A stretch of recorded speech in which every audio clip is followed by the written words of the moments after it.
नमस्कार मंडळी.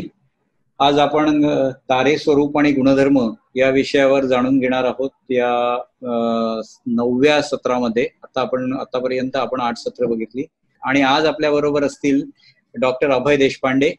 ताऱ्यांबद्दलचा दुसरा भाग जो आपण म्हणत होतो तो आज घेणार आहेत ते, आणि हा आहे ताऱ्यांच्या जीवनक्रमावरती. डॉक्टर अभय देशपांडे खगोल मंडळाशी गेली 29 वर्ष संबंधित आहेत आणि सध्या ते खगोल मंडळाचे मानव सचिव आहेत.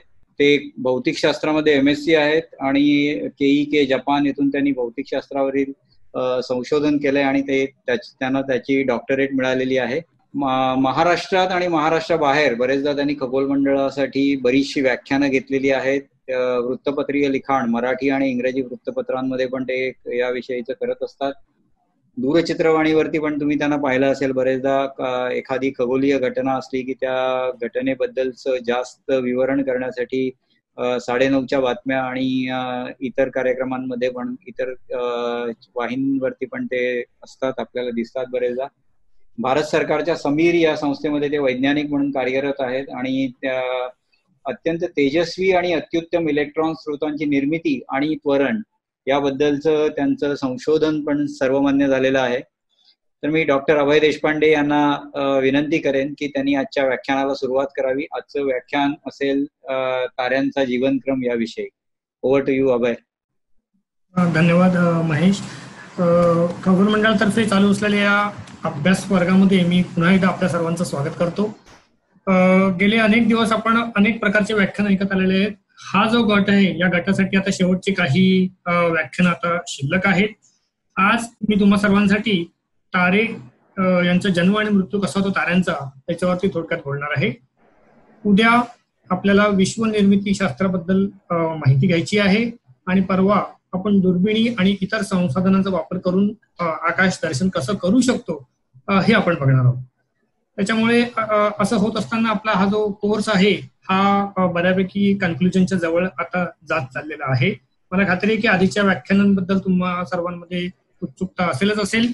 व्याख्यानांचे जे व्हिडिओज आहेत ते समीर कदम यांनी केलेले आहेत आणि ते आता खगोलमंडळ.com या साईटवर जर तुम्ही गेलात तर हे व्हिडिओज तुम्हाला तिकडे आसपासून दिसायला सुरुवात झालेली. ऑलरेडी एक व्हिडिओ आलेला आहे. 1-2 दिवसात दुसरा तिसरा असे सगळे व्हिडिओ हळूहळू त्या ठिकाणी तुम्हाला दिसायला लागतील.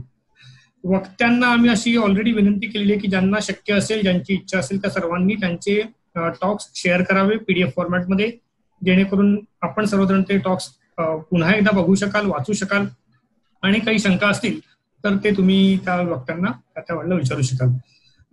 खगोलमंडळ.com या साईटवरती तुम्हाला हे टॉक्स देखील मिळायला सुरुवात झालेली आहे. मी माझा स्वतःचा जो टॉक दुसऱ्या गटासाठी मी जो घेतला होता तो टॉक मी ऑलरेडी टाकलेला आहे आणि टॉकच्या अनुषंगाने ज्या ज्या गोष्टी मला वाटत आहे ऍडिशनल काही मटेरियल पण मी आसपास टाकायला सुरुवात केलेली आहे. त्यामुळे टॉक्स डाउनलोड करायचे असतील किंवा जर तुम्हाला व्हिडिओज बघायचे असतील तर खगोलमंडळ.com या वेबसाईटवर जायचं आहे. समोरच 2 कळे आहेत आणि त्या कळींचा वापर करून तुम्ही खगोलमंडळ.com मी तुम्हाला साईट दाखवतोय थोडक्यात. इथे एका सेकंदात तुम्हाला दिसत असेल. इथे टॉक डाउनलोडच्या बटन आहे. क्लिक केलं की तुम्ही टॉक डाउनलोडला जाऊ शकाल आणि व्हिडिओजचं बटन इथे क्लिक केलं की तुम्हाला सगळे व्हिडिओ जे ते तिथे दिसू शकतील. याच ठिकाणी तारांगण हे पुस्तक जर तुम्हाला घ्यायचं असेल तर इथे क्लिक करायचं आहे. अर्थात लॉकडाऊनमुळे तारांगणचे पोस्टेज सध्या शक्य नाही आहे, त्याच्यामुळे पोस्टेज पाहिजे हवं असेल तुम्हाला तर नॅचरली लॉकडाऊन झाल्यानंतर तुम्ही हे विकत घ्या, मग आम्ही कुरिअर मार्फत ते तुम्हाला पाठवू. खगोल विश्वचा लेटेस्ट अंक या ठिकाणी तुम्हाला उपलब्ध डाउनलोडिंगसाठी. आणि जर तुम्हाला खगोल विश्व हे मंडळाचं मासिक आहे ते सबस्क्राईब करायचं असेल तर या ठिकाणी फॉर्म आहे. यापैकी फॉर्मला तुम्ही क्लिक करून माहिती भरली की तुम्हाला दर नवीन मासिक रिलीज झालं किंवा बुलेटिन झाली की तुम्हाला नक्की मिळू शकते. तर 1, 2, 3, 4 आणि 5 या ठिकाणी जर तुम्ही क्लिक केलं तर तुम्हाला ही सगळी इन्फॉर्मेशन जी आहे ती मिळू शकेल. लक्षात घ्या खगोलमंडळ.com या ठिकाणी तुम्हाला जायचं आहे. आज माझं जे व्याख्यान आहे ते तसं थोडं किचकट विषयावरती आहे. अर्थात मी ते जास्तीत जास्त सोप्या पद्धतीने सांगण्याचा तुम्हाला प्रयत्न करेल जेणेकरून ते व्याख्यान सर्व लोकांना सहजासहजी कळू शकेल. आजचं आपलं जे व्याख्यान आहे ते तारे, जीवन आणि मृत्यू या विषयावरती आहे आणि पुढील काही वेळामध्ये मी तुम्हा सर्वांना एकूणच ताऱ्यांचा जन्म कसा होतो इथपासून ते ताऱ्यांचा मृत्यू काय असतो या गोष्टीपर्यंत कव्हर अप करण्याचा प्रयत्न करणार आहे. कालच्या व्याख्यानामध्ये डॉक्टर सागर गोडांबे यांनी ताऱ्यांचे स्वरूप आणि गुणधर्म हे तुमच्यासाठी कव्हर केलेलं आहे. त्याची पण थोडी उजळणी सुरुवातीला होणारच आहे अर्थातच. आपला तारा सूर्य जो आहे आपल्या मिल्की वे गॅलेक्सीचा किंवा आकाशगंगेचा एक अतिशय सर्वसामान्य असा तारा आहे. आपल्या हा जो पट्टा तुम्हाला आकाशगंगेचा दिसत आहे, पहाटेच्या वेळेला धनुराशीमध्ये हा पट्टा तुम्हाला सहज दिसतो आणि आपल्या आकाशगंगेचे केंद्र जे आहे ते धनुराशीच्या दिशेने आपल्याला जाणवतं. आपली आकाशगंगा ही स्पायरल गॅलेक्सी अशी मानली जाते. चक्राकार एका चक्रीसारखी ती आहे, भूचक्रासारखी वरून दिसते आणि बाजूने बघितलं तर दोन तबकड्या एकमेकांना ठेवल्यासारखी ही अशी चप्पट अशी मध्ये बल्ज आहे आणि कोपऱ्यावरती ती त्याची चप्पट आहे. अशा प्रकारे ती आपल्याला दिसते. सूर्य अर्थातच हा गॅलेक्सीच्या केंद्रस्थानी नाहीये. आपल्या आकाशगंगेचा जे दृश्य व्यास आहे तो 1,00,000 प्रकाश वर्ष आहे. म्हणजे या टोकापासून दुसऱ्या टोकापर्यंत वेगाने प्रवास करायचा असेल तर तुम्हाला 1,00,000 वर्ष एवढा प्रचंड कालावधी लागतो. सूर्य हा केंद्रस्थानी नाहीये. सूर्य हा केंद्रस्थानापासून बाजूला आहे आणि आपण केंद्रस्थानापासून 30,000 प्रकाश वर्ष एवढ्या अंतरावरती बाजूला आहोत. याचा अर्थ असा आहे की जर आकाशगंगेच्या केंद्रातून प्रकाश किरण निघालं तर ते तुमच्यापर्यंत पोहोचायला, आपल्यापर्यंत पोहोचायला 30,000 वर्षांचा कालावधी लागणार आहे. हा प्रचंड मोठा कालावधी आहे. अर्थात वैश्विक स्केलवरती जर बघितलं तर एवढा काही प्रचंड हा कालावधी नाही आहे. इतर दीर्घिका आपल्यापेक्षा त्याच्यापेक्षा काही पटीने दूर आहे. उदाहरणार्थ देवयानी दीर्घिका जी दृश्य दीर्घिकांमध्ये आपल्याला सर्वात जवळची आहे. साध्या डोळ्यांनी कोणत्याही दुर्बीण न वापरता देवयानी किंवा अँड्रोमेडा गॅलेक्सी आपण बघू शकतो. आता ही जी गॅलेक्सी आहे ही आपल्यापासून 22 लक्ष प्रकाश वर्ष अंतरावरती आहे. म्हणजे तिथनं जर कोणी तुम्हाला प्रकाश किरण पाठवला तर तो 22 लक्ष वर्षांतर तुम्हाला मिळणार आहे. एवढं प्रचंड अंतर आपल्याला जवळच्या असलेल्या एका महाकाय दीर्घिकेचं आहे आणि इतर दीर्घिका या त्याच्यापेक्षा काही पटीने दूर आहे. विश्वाचा हा आवाका उद्या प्रदीप नायक सर तुमच्यासाठी कव्हर करणारच आहेत. दीर्घिका कशा असतात, कशा त्यांचं जडणघडण हे पण उद्या ते तुम्हाला सांगणारच आहेत. त्याच्यामुळे आज मी इथून पुढे सरकतो. आपला तारा ह्या विषयावरती डॉक्टर अनिकेत सुळेंनी व्याख्यान घेतलं होतं. G2 प्रकारचा हा तारा आहे. अतिशय सर्वसामान्य असा तारा आहे. आपल्यापासून जवळ असल्यामुळे तो अतिशय तेजस्वी आहे असं आपल्याला वाटतं. पण आपल्या सूर्याला जर आपण आपल्यापासून दूर ढकलायला सुरुवात केली आणि 30 प्रकाश वर्ष एवढ्या अंतरावरती जर आपण त्या ताराला नेऊन ठेवलं तर तो तारा साध्या 6व्या प्रतीच्या तारा एवढा डीम असा तारा आपल्याला दिसणार आहे. आता हे 32 प्रकाश वर्ष कुठून आणलं मी, तर याला आपण ताऱ्यांची एक विशिष्ट पद्धत आहे ज्याला ऍब्सोल्यूट मॅग्निट्यूड असं म्हणतात. ऍब्सोल्यूट मॅग्निट्यूड म्हणजे काय, दोन प्रकारच्या प्रती असतात ताऱ्यांच्या. एक ऍपरंट मॅग्निट्यूड जी दृश्यप्रत नुसत्या डोळ्यांनी दिसणारा तारा, हा तारा याच्यापेक्षा तेजस्वी आहे, हा तारा त्याच्यापेक्षा अंधुक आहे, ह्याला आपण ऍपरंट किंवा दृश्यप्रत असं म्हणतो. पण तारा जवळ असेल तर तेजस्वी असणार आहे आणि दूर असेल तो कितीही मोठा असला तरी तुम्हाला तो अंधुक भासणार आहे.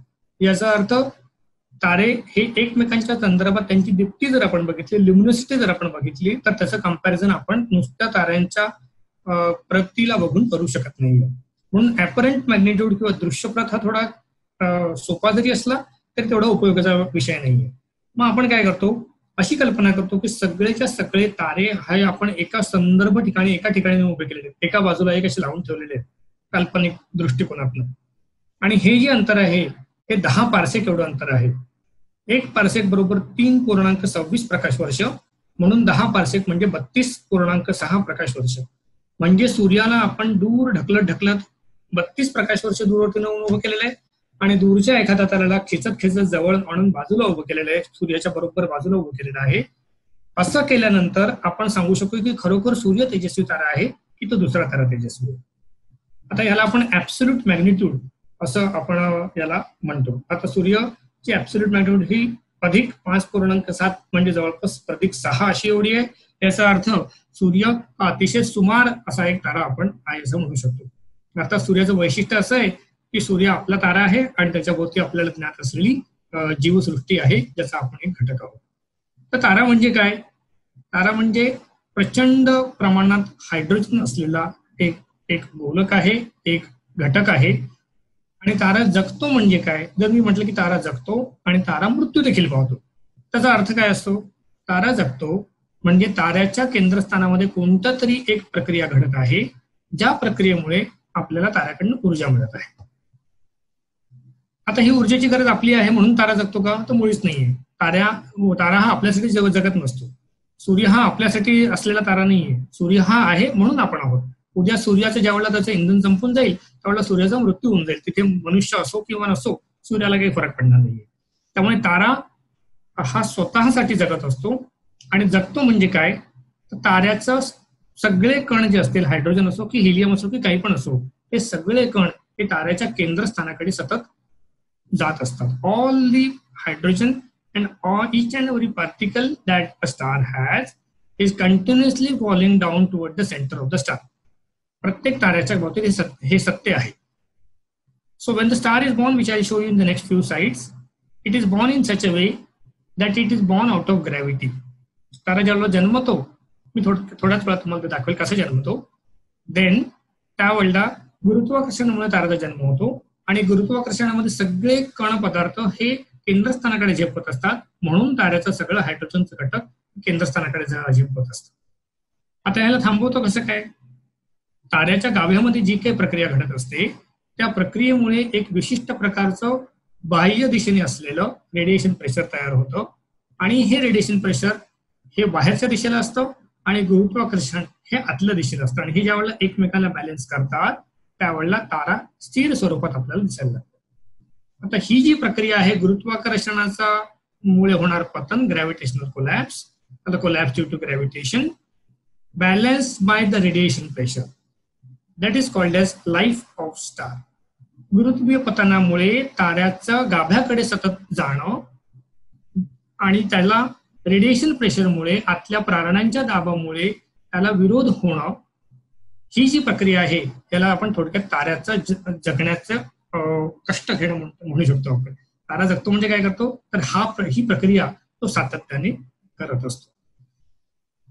हे मी ऑलरेडी सांगितलं. हे काल मला वाटतं काल सागर सरांनी हे कव्हर केलेलं असेल म्हणून मी याच्यावरती जास्त वेळ काही आज घालणार नाहीये. ह्या गोष्टी ताऱ्याच्या स्वरूपामध्ये येतात त्या मला वाटतं काल त्यांनी कव्हर केलेले असतील. अंतर कशी मोजायची हे पण काल कव्हर केलेलं असेल. मी पुढे जातो. त्यातला एक भाग मी थोडक्यात परत घेतो. अभय, अंतर कशी मोजायची हे जरा घेतलं असतं बरं होईल. ठीक आहे, थोडा वेळेचा प्रॉब्लेम आहे मला, हरकत नाही. थोडक्यात सांगतो मी. ताऱ्यांची प्रत मी ऑलरेडी तुम्हाला सांगितलेलं आहे.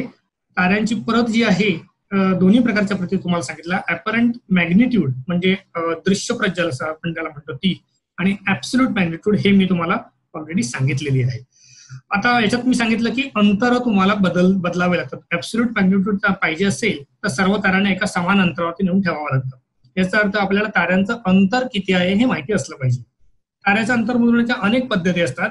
पैकी पराशय किंवा पॅरलक्ष पद्धत मी थोडक्यात तुम्हाला आता इथे दाखवत आहे. या चित्रामध्ये तुम्हाला ती पद्धत दिसत आहे.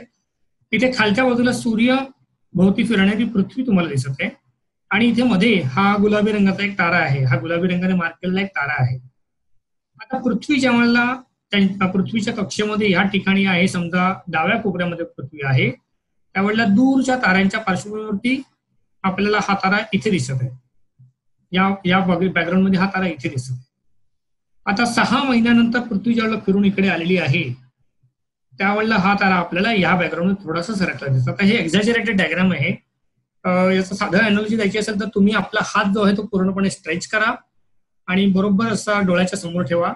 पहिले उजवा डोळा झाकायचा आहे आणि तुम्हाला जो अंगठा असेल तो बॅकग्राऊंड मध्ये कुठेतरी दिसेल. नंतर डोळा बंद नाही करायचा, डोळा उघडा ठेवायचा, फक्त झाकायचा आहे.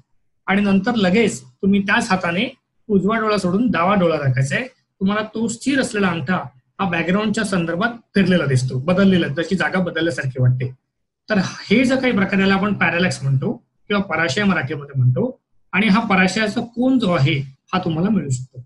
हा कसा मिळणार आहे, जर मी फोटोग्राफिक प्लेटवरती फोटो काढला आणि एकूणच रेफरन्स मॅग्निट्यूड ठरवली, किती प्रमाणात मी वर्धन केलेलं, मॅग्निफिकेशन केलेलं हे जर ठरवलं तर हा जो कोन आहे हा कोन मला सहज काढता येऊ शकतो. हा कोन जो आहे हा इथला कोन आहे. सूर्य, तारा आणि पृथ्वी हा त्रिकोण आहे आणि या त्रिकोणामध्ये हा जो कोन आहे हा मला मिळालेला आहे. आता सूर्यापासून पृथ्वीचं अंतर मला ज्ञात आहे, ते 1 खगोलीय एकक एवढं आहे. हा कोन मला कळलेला आहे. याचा अर्थ जर मी टॅन काढला कोनचा, tan of angle will be opposite upon adjacent. हा राईट अँगलचा कोन आहे. हा कोन मला माहितीये, हे अंतर मला माहितीये. याचा अर्थ मला ताऱ्याचं सूर्यापासूनचं अंतर जे आहे ते त्यामुळे कळलेलं आहे. तर ही अतिशय सोपी पद्धत आहे. अतिशय अचूक अशी पद्धत मानली जाते. या पद्धतीचा वापर करून आपण जवळपासच्या सगळ्या ताऱ्यांचं सहज अंतर ठरवू शकतो, काढू शकतो. आपल्याला ताऱ्याची तेजस्विता जी आहे ती माहित नाहीये सध्या, पण आपण ताऱ्याची ऍपरंट मॅग्निट्यूड ठरवतो. आपण ताऱ्याचं जे अंतर आहे हे कॅल्क्युलेट करतो, सांगू शकतो कॅल्क्युलेट करून, आणि या दोघांची सांगड घालून आपण ताऱ्याची ऍब्सोल्यूट मॅग्निट्यूड जी आहे, स्थिर प्रत जी आहे ती आपण शोधून काढू शकतो. ही जी प्रत आहे ही माहिती असेल तर तुम्हाला लिमिनोसिटी, ताऱ्याची एकूण तेजस्विता किती आहे हे सहज लक्षात येतं भौतिकशास्त्राच्या साह्याने. याचा अर्थ पृथ्वीवरच्या केवळ 2 निरीक्षणातून दृश्यप्रत, ऍब्सोल्यूट प्रत आणि ताऱ्याची लिमिनोसिटी किंवा तेजस्विता ही आपण शोधून काढलेली आहे. ताऱ्याची तेजस्विता ही ताऱ्याच्या टेम्परेचरशी, तापमानाशी निगडीत असते. तापमान पण आपण मी नंतर दाखवेल कसं शोधतोय ते. तापमान पण आपल्याला मिळणार आहे. या दोन्ही वरनं आपण ताऱ्याचं वस्तुमान पण सांगू शकतो आणि ताऱ्याची त्रिज्या किती आहे हे देखील सांगू शकतो. त्यामुळे केवळ पराशयाच्या साह्याने अंतर मोजून आणि ताऱ्याची दृश्यपट ठरवून आणि ताऱ्याचा वर्णपटाचा अभ्यास करून आपण ताऱ्याची सगळी इन्फॉर्मेशन काढू शकतो. आणि हे एवढं अचूक आपण मास्टर केलेलं आहे की आज शेकडो, हजारो, मिलियन्स ऑफ स्टारचं, कोट्यावधी ताऱ्यांचं आपण हे सहज प्रकारे काढू शकलेलो आहे. आणि हे आपल्या एकूणच याचं यश आहे असं आपण म्हणू शकतो. अनेक पद्धती ताऱ्याच्या दृश्य अंतर मोजण्याच्या, आणि त्याचा अभ्यास आपण कधीतरी वेगळ्या व्याख्यानामार्फत करू. हे मी आता 2 सेकंद इथे घालवतोय. अर्थात मला माहिती मला पुढे वेळ कमी पडेल एखाद वेळी, पण मी तरी घालवतोय की हे जे इक्वेशन याला वेन्स लॉ असं म्हणतात. आणि हे तसं काही लोकांना कठीण वाटत असेल, पण तेवढं कठीण नाही आहे.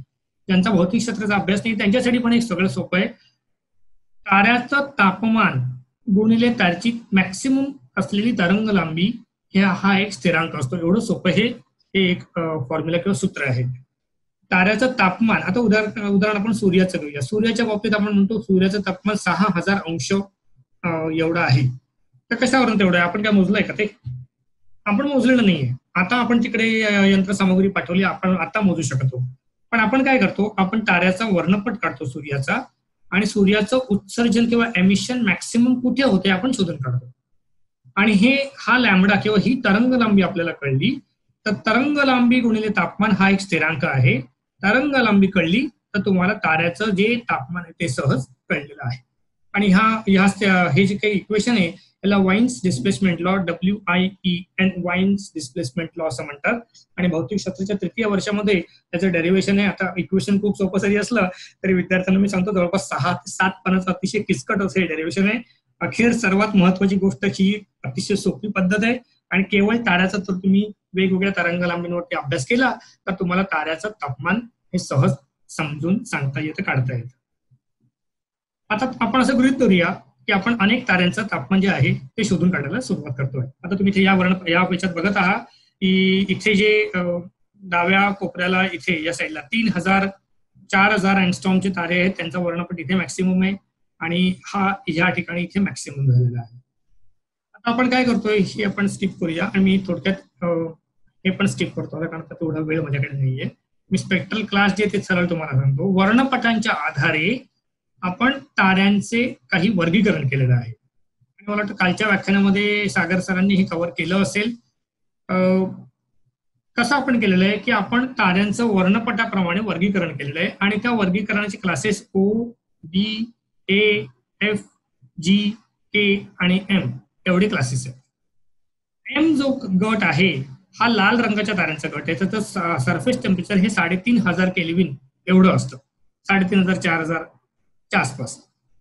K 3.5 ते 5.5. G इथे सूर्य आहे, 5000 ते 6000 अंश तापमान सापडलं तर त्या ताऱ्याचं वर्गीकरण आपण G या कॅटेगरीमध्ये करतो. आता लाल भडक जर तारा आपल्याला सापडला 10,000 केल्विनचा तर त्याचं वर्गीकरण आपण A या कॅटेगरीमध्ये करतो. हा सिरियस किंवा व्याध तारा जो आहे हा या कॅटेगरीमध्ये. आता त्याच्यापेक्षा जर तेजस्वी सापडला तर B आणि त्याच्याही पेक्षा तेजस्वी सापडला तर त्याचं वर्गीकरण आपण O असं करतो. थोडक्यात म्हणजे आपण तापमानाप्रमाणे ताऱ्यांचं विभाजन केलेलं आहे. अमुक तापमानाचे तारे अमुक कॅटेगरीमध्ये आहेत, या तापमानाचे तारे या कॅटेगरीमध्ये आहेत. आता ताऱ्यांचं तापमान हे रंगावरती अवलंबून आहे. मी थोड्या वेळापूर्वी सांगितलेलंच आहे. ज्या ताऱ्याचं तापमान जास्त असतं, प्रचंड असतं, त्या ताऱ्याचा रंग हा निळा असतो. उदाहरणार्थ हा सगळा गटचं A, B, O हे सगळे प्रचंड महाकाय निळ्या रंगाचे तारे आहेत आणि त्यांना नवजात तारे किंवा नवीन निर्माण झालेले तारे असं म्हटलं जातं. जस्ट बॉर्न, जस्ट म्हणजे आजकाल नाही, साधारणपणे 1 कोटी वर्षांपूर्वी वगैरे किंवा 10 कोटी वर्षांपूर्वी, 100 कोटी वर्ष असं आहे. हे नवजात तारे आहेत. त्या मानाने एफ, जी आणि हे जे आहेत हे साधारणपणे मध्यान्नीला पोहोचलेले तारे आहेत. म्हणजे ओ, बी, ए हे 30 वर्षापर्यंतचे, 40 वर्षापर्यंतचे तरुण आहेत. एफ आणि जी हे 40 ते 60च्या आसपासचे मधल्या वयोमानातले तरुण, ते म्हातारे लोक आहेत. आणि त्याच्या पुढचे मात्र एम आणि हे जे आहेत हे बऱ्यापैकी म्हातारे झालेले लोक आहेत. ह्यांचा रंग लाल असतो. लाल रंगाच्या तारे हे मृत्यू पंथाला गेलेले तारे असं आपण म्हणतो. उदाहरणार्थ स्वाती तारा घेऊया आपण, किंवा वृषभ राशीमधला आपण अल्डेब्रान तारा, रोहिणी तारा घेऊया, बिटलगिस किंवा काक्षी नावाचा तारा ओरायन मधला, हे सगळे लाल राक्षसी तारे आहेत ज्यांचा कधीही मृत्यू होणार आहे. आणि त्याच्या उलट आपण व्याध तारा घेऊया, किंवा कॅनोपस अगस्ती घेऊया, किंवा रिगेल राजन्य घेऊया. हे सगळे तारे जे आहेत ते अतिशय नवीन जन्मलेले तारे आहेत. आणि इतर जे तारे आहेत आपल्या सूर्यासारखे, हे मात्र त्या मानाने बरेच वर्षांपूर्वी जन्मलेले तारे आहेत. हे त्याचं क्लासिफिकेशन आहे. आपण पुढे सरकूया. आता आपण हे क्लासिफिकेशन कशासाठी केलेलं आहे, तर हे याच्यासाठी केलेलं आहे की मला ताऱ्यांची जी क्लासिफिकेशन ओ पासून ते एम पर्यंत इथे एक्स ऍक्सिस ला प्लॉट करायचे, आणि वाय ऍक्सिस मध्ये मला ताऱ्यांची जी प्रत आहे ही मला प्लॉट करायची, किंवा ल्युमिनोसिटी, तेजस्विता, या गोष्टी मला याचा एक आलेख बनवायचा आहे. आता ज्यावेळेला आलेख बनवायचं ठरवलं त्यावेळेला लोकांना काय वाटलं की आकाशामध्ये शेकडो, हजारो, अब्जावधी तारे आहेत, सगळ्या रंगाचे तारे आपल्याला दिसत आहेत. त्याच्यामुळे ज्यावेळेला आपण हा आलेख तयार करू त्यावेळेला सगळीकडे खूप प्रमाणात तारे आपल्याला मिळणार आहेत. पण प्रत्यक्षात ज्यावेळेला हर्ट्झस्प्रुंग आणि हेनरी नॉरिस रसल यांनी 101 वर्षापूर्वी हा वर्णपट बनवायला सुरुवात केली आणि बनवला, त्यावेळेला एक अतिशय आश्चर्यकारक घटना लक्षात आली की हे तारे जे आहेत हे रॅन्डमली कुठे न करता बहुतांश तारे इथे सर्पलाकृती या सर्पावरती विसवलेले आहेत. सगळे मॅक्सिमम तारे, 80% तारे हे या ठिकाणी आहेत. आता हे तारे कोणते तारे आहेत लक्षात घ्या. आपण जे तारे बघतो हे केवळ आपल्या आकाशगंगेचे तारे आपण आता बोलत आहोत. आपल्याला नुसत्या डोळ्यांनी किंवा साधारणपणे बऱ्यापैकी असलेल्या चांगल्या दुर्बिणीतनं जे तारे दिसतात ते फक्त आपल्या आकाशगंगेचा भाग आहे. आपण इतर आकाशगंगांच्या ताऱ्यांबद्दल आता बोलत नाही आहोत. इतर आकाशगंगेचे तारे नवीन तंत्रज्ञानामुळे आपण बघू शकतो, अर्थात त्यांचं विशिष्ट प्रकारचं व्हेरिएबल झाले तरच बघू शकतो. पण आपण आज बोलतो ते आपल्या आकाशगंगेच्या ताऱ्यांबद्दल. त्यामुळे आपल्या आकाशगंगेतल्या अब्जावधी ताऱ्यांमधले 80% तारे हे या प्लॉटमध्ये या ठिकाणी. याला मेन सिक्वेन्स असं म्हणतात या पट्ट्याला.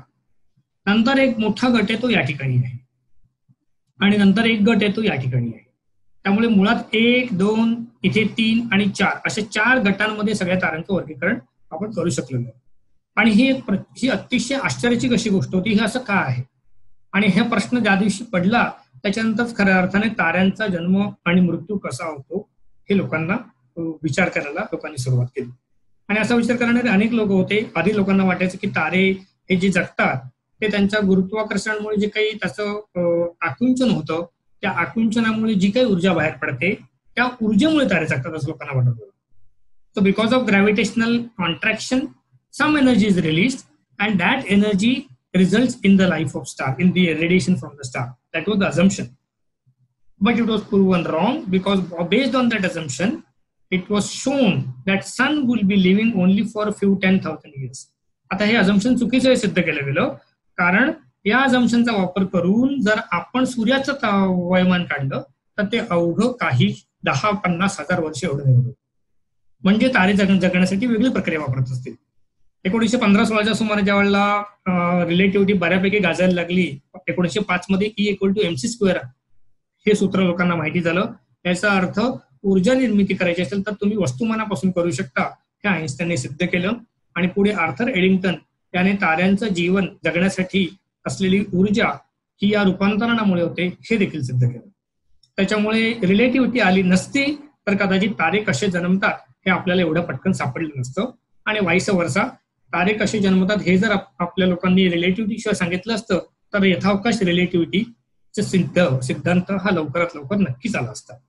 आता ऑब्झर्वेशनल बेस्ड फिजिक्स पहिली की फिजिक्स आल्यानंतर ऑब्झर्वेशन करून त्याला फिट करणं हे दुसरं. हा वाद आपण या वादात जाऊ नको. या आपला फायदा दोन्हीकडे आहे. आपल्याला आपलं उत्तर मिळालं शिका. पुढे जातोया आपण.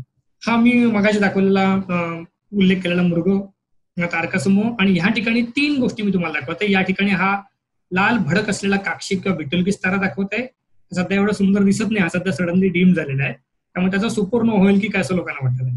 त्याच्या बरोबर डायगोनली अपोजिट या ठिकाणी रिगेल हा महाकाय निळा राक्षसी तारा दिसत आहे. हा नवीन जन्मलेला तारा आहे आणि हा मृत्यू पंथाला लागलेला तारा आहे. आणि इथे मध्ये या शेपटाच्या ठिकाणी मृगाचा महाकाय तेजोमेघ आहे, ओरायन नेब्युला. आणि आपल्यासाठी या ठिकाणी ताऱ्यांच्या निर्मितीची फॅक्टरी आहे. ताऱ्यांचा जन्म कुठून होतो? तो ताऱ्यांचा जन्म हा एका तेजोमेघातून होतो. तेजोमेघ हा शब्द अतिशय लूज या अर्थाने आपण डिफाईन करतो. आकाशात असलेला एक ढग, आकाशात म्हणजे आपल्या आकाशात नाही, पृथ्वीच्या आकाशात असलेला ढग नाही, तो मेघ नसून हा अंतराळातला मेघ आहे. आणि हा मेघ जो हा हायड्रोजन, मुख्यत्वे हायड्रोजन आणि तत्सम पदार्थ कणांपासूनच बनलेला असतो. आता हा नेब्युला आहे. आपण या ठिकाणी ताऱ्यांच्या निर्मितीची कल्पना करतो. आता ज्या ठिकाणी तारा मृत पावलेला आहे त्याच्या आसपास असं आवरण असेल त्याला देखील आपण नेब्युला असं म्हणतो. त्याच्यामुळे बर्थ प्लेस ऑफ स्टारचा नेब्युला आहे की डेड प्लेस ऑफ स्टारचा नेब्युला आहे हे थोडं किचकट जरी असलं तर आता सरावाने आपल्याला ते माहिती झालेलं आहे. पहिल्या भागामध्ये आपण केवळ बर्थ प्लेस या अर्थाने नेब्युलाला बघत आहोत. या ठिकाणी ताऱ्यांचा जन्म होणार आहे. आपण पुढे सरतो, थोडं मी पुढे सरतो, नेब्युलाला मी स्किप करतो. हा हॉर्सेड नेब्युला आहे, हे मी सगळे नेब्युला स्किप करतो. हा रिफ्लेक्शन नेब्युला हे मी स्किप करतो. हा एमिशन नेब्युला आहे, हा पण मी स्किप करतो. हा एक मृत्यू पावलेला तारा आहे. आणि पुढे सरकतो कारण आपल्याला ताऱ्यांचा जन्म कसा होतो हे बघायचंय. आता ताऱ्यांचा जन्माचं क्लू मी तुम्हाला सर्वांना आधीच दिलेलं आहे, त्याच्यामुळे तुम्ही असा आता विचार करा की ताऱ्याचा जन्म कसा होतोय हे तुम्हाला कसं समजायचं. तारा काय आहे? सतत गुरुत्वाकर्षणामुळे स्वतःच्या सेंटरकडे किंवा केंद्राकडे पडणारे जाणारा हायड्रोजनचा एक गोलक आहे.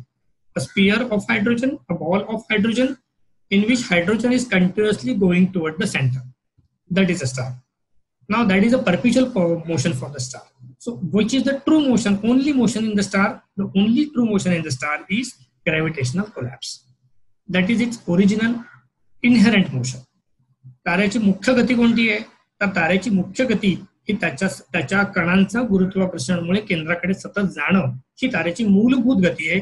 ती त्याच्या निर्मितीपासूनची असलेली गती आहे. तारा स्वतःभोवती फिरतो किंवा आपल्या दीर्घिकेमध्ये फिरतो, ह्या नंतर अॅक्वायर झालेल्या गती. आणि त्या कुठे अॅक्वायर होतात ते पण मी आता तुम्हाला थोड्या वेळा समजून सांगेन. सो फ्री फॉल काय आहे हे आता इथे जे लिहिलेलं आहे ते तुम्हाला तुम्ही वाचू शकता. मी ज्यावेळेला प्रेझेंटेशन शेअर करेल त्यावेळेला निवांतपणे तुम्ही ते बसून वाचा. ज्यांना भौतिकशास्त्रामध्ये इंटरेस्ट आहे त्यांनी ते डेफिनेटली वाचा. ज्यांना जनरल इन्फॉर्मेशन त्यांनी ते पण वाचा. पण ते वाचलं नाही तर तुम्हाला उजवीकडचं चित्र कळणार नाही, याच्यातला काही भाग नाही. आता तुम्ही चित्राकडे फॉलो करा. आता मी आता सांगितलं की तेजोमेघ म्हणजे काय आहे, तर तेजोमेघ हा एक प्रचंड मोठा ढग आहे. कशाचा ढग आहे? हायड्रोजनचा ढग आहे. हायड्रोजन आहे आणि किती विस्तार असतात? काही प्रकाश वर्ष एवढं प्रचंड विस्तार असतो. काही प्रकाश वर्ष एवढं प्रचंड विस्तीर्ण असं हे हायड्रोजनचा एक ढग आहे. आणि त्या ढगात कोणती घडामोड घडते? काहीही घडत नाही तिकडे. हा ढग हा काहीही घडामोडी न करता असाच त्या ठिकाणी पडलेला असतो. आणि किती वर्ष पडतो त्याला काही अर्थ नाहीये. तो वर्षानुवर्ष अब्जावधी वर्ष त्या ठिकाणी तसाच राहू शकतो. त्याला काहीही त्याच्यामध्ये घडामोडी कदाचित घडणार देखील. मग त्या ढगापासून ताऱ्याचा जन्म होतो तरी कसा? आता त्याच्यासाठी अनेक सिद्धांत आहेत. त्यातला एक सिद्धांत असा आपण गृहीत धरूया की कोणत्या तरी अज्ञात कारणामुळे त्या मेघामध्ये काही ठिकाणी गुरुत्वाकर्षणाची ऍक्टिव्हिटी सुरू होते. ऍक्टिव्हिटी सुरू होते म्हणजे काय होतं? समजा असं कल्पना करा की दूर कुठेतरी एक तारा आहे आणि तो तारा सडनली स्फोट होऊन त्याचा मृत्यू झालेला आहे. तर त्या ताऱ्याकडनं प्रचंड प्रमाणात किरण प्रारणं येणार आहेत आणि ही प्रारणं या ढगामध्ये येऊन आपटणार आहे. So what happens to nebula? Nebula does nothing happens to nebula for thousands and thousands and thousands of years. But let us say that there is a very distant location, and at that location, due to some reason, there is a supernova, a death of a star. And some radiation comes from that extremely far away region and hits the nebula. What happens? External energy is deposited into the nebula, and some particles, some hydrogen may get motion, and the motion starts in that particular region. त्यामुळे बाहेर येणाऱ्या ऊर्जेमुळे स्थानिक जे hydrogen होतं त्यांच्यामध्ये एक प्रकारची व्हायब्रेशन मोशन सुरू झालेली आहे आणि ह्या प्रकरणामध्ये हायड्रोजनचे जे घटक आहेत ते एकमेकांच्या जवळ यायला लागले. आता हे कुठे होणार आहे, त्या मेघामध्ये कुठेही होऊ शकतं आणि एकेच ठिकाणी होणार का तसं नाहीये, ते अनेक ठिकाणी होऊ शकतं.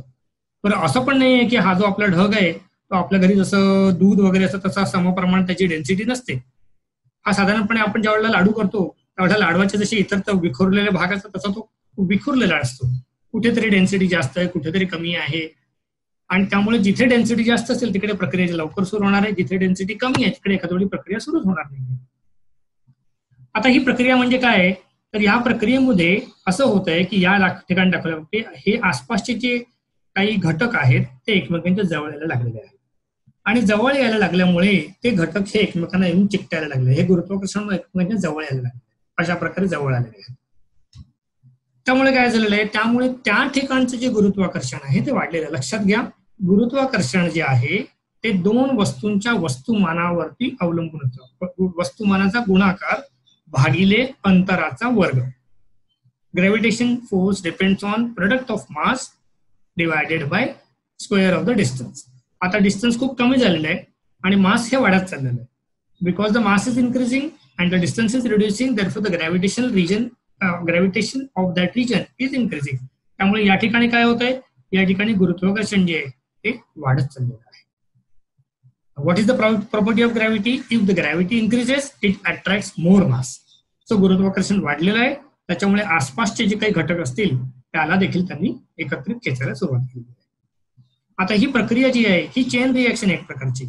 त्या ठिकाणी लंब तयार झालेला आहे, त्या लंबच्या आसपासचे कण त्याच्यावरती चिकटायला लागलेले आहेत. जसे जसे कण जवळ यायला लागतील तसं तसं त्या ठिकाणचं वस्तुमान वाढत चाललेलं आहे. वस्तुमान वाढत चाललेलं आहे याचा अर्थ गुरुत्वाकर्षण वाढत चाललेलं आहे आणि गुरुत्वाकर्षण वाढत चाललेलं आहे याचा अर्थ जास्त प्रमाणात ते वस्तुमान त्याने आकर्षित करायला सुरुवात केलेली.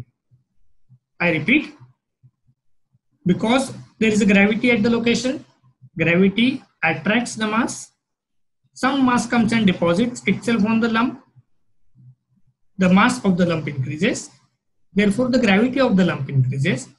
Because of the gravitational attraction of the lump increases, therefore the mass of the lump also starts increasing. Mass increases, gravity increases, it attracts more mass, mass increases, gravity increases, आणि हे चक्र जे आहे ते अनादी कालापर्यंत सुरू राहतं. आता त्याला काही अंत नाही आहे. In the meantime, what is happening, as I said, all the particles are trying to go to the center of this lump. सगळे कण या केंद्रकाकडे जायला सुरुवात करते आणि हा त्यामुळे मूलभूत तत्व काय ताऱ्याचं केंद्राकडे पतन करणं, केंद्राकडे जाणं, असे लंप यांनी इथे दाखवलेले आम्ही चार्ट अॅनिमेशन मध्ये असे घटक तयार होत आहेत आणि घटकांवरती आसपास अजून प्रमाणात वस्तुमान यायला सुरुवात झालेली आहे.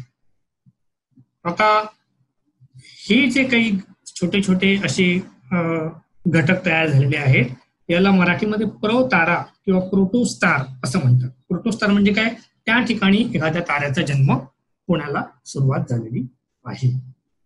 आता जसं जसं हा घटक वाढत जाणार आहे तसं तसं वस्तुमान वाढणार आहे, तसं तसं त्याचं ग्रॅव्हिटी वाढणार आहे आणि तसं तसं त्याचं केंद्रस्थानाचं तापमान देखील वाढत जाणार. As the mass increases, the pressure of the centre increases and therefore the pressure of the core of the protostar also starts increasing very, very rapidly. What happens then? At some point of time, because it is very red hot at the center, in principle it will start doing some emissions and these emissions will be in infrared region. त्यामुळे काय होतं की तापमान वाढत जाऊन 2000-3000 अंशापर्यंत पोहोचू शकतं, 10,000 अंशापर्यंत पोहोचू शकतं, पण ते केंद्रस्थानाचं तापमान आहे, त्याच्या आसपास एक प्रचंड मोठा ढग आहे. त्यामुळे उत्सर्जन तुम्हाला नैसर्गिकरित्या दिसत नाहीये पण ते होत आहे आणि ते कुठे होत असणार आहे, ते अवरक्त विभागामध्ये होत असणार आहे. अवरक्त प्राणांमुळे, त्यामुळे अवरक्त प्राणांचा वापर करून आपण त्या प्रोटोस्टारला नक्कीच बघू शकतो. आता पुढे काय होणार आहे, पुढे हे जी प्रक्रिया आहे, हा प्रोटोस्टार तयार झालेला आहे, त्याच्यावरती मास ऍड होत चाललेला आहे आणि गाभ्याचं तापमान वाढत चाललेलं आहे. ही इन्फायनाइटली कितीतरी दिवस सुरू राहणार. कुठे थांबणार ही प्रक्रिया, कुठेही थांबणार नाहीये, पण अशी एक स्टेज येणार आहे ज्या स्थितीमध्ये केंद्रस्थानाचे जे तापमान असणार आहे ते हायड्रोजन त्या ठिकाणी जे आहे त्या हायड्रोजनचं हायड्रोजन मध्ये संयुक्त करण्यात जास्त झालेलं असणार, 15 मिलियन केल्विन पेक्षा जास्त तापमान झालेलं असणार आहे. A day will come when the core temperature will be hitting 15 million degree Kelvin or more, and at that temperature we know that the helium can fuse with one more, the hydrogen can fuse with one more hydrogen to produce helium. So what happens is as follow, hydrogen पासून plus hydrogen हे 2 hydrogen देतात, इथे दाखवल्याप्रमाणे 2 hydrogen plus 1 hydrogen मिळून 3 helium देतात. 3 helium अधिक 3 helium म्हणजे 4 helium हा स्थिर असतो आणि 2 हायड्रोजन बाहेर पडतात.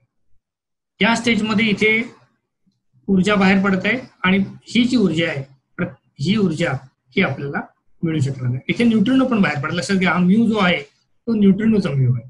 तर न्यूट्रिनोज हा एक मूल कण जो आहे, इलेक्ट्रॉन आहे, तो बाहेर पडतोय आणि हायड्रोजन हिलियम पासून हायड्रोजन पण येतो.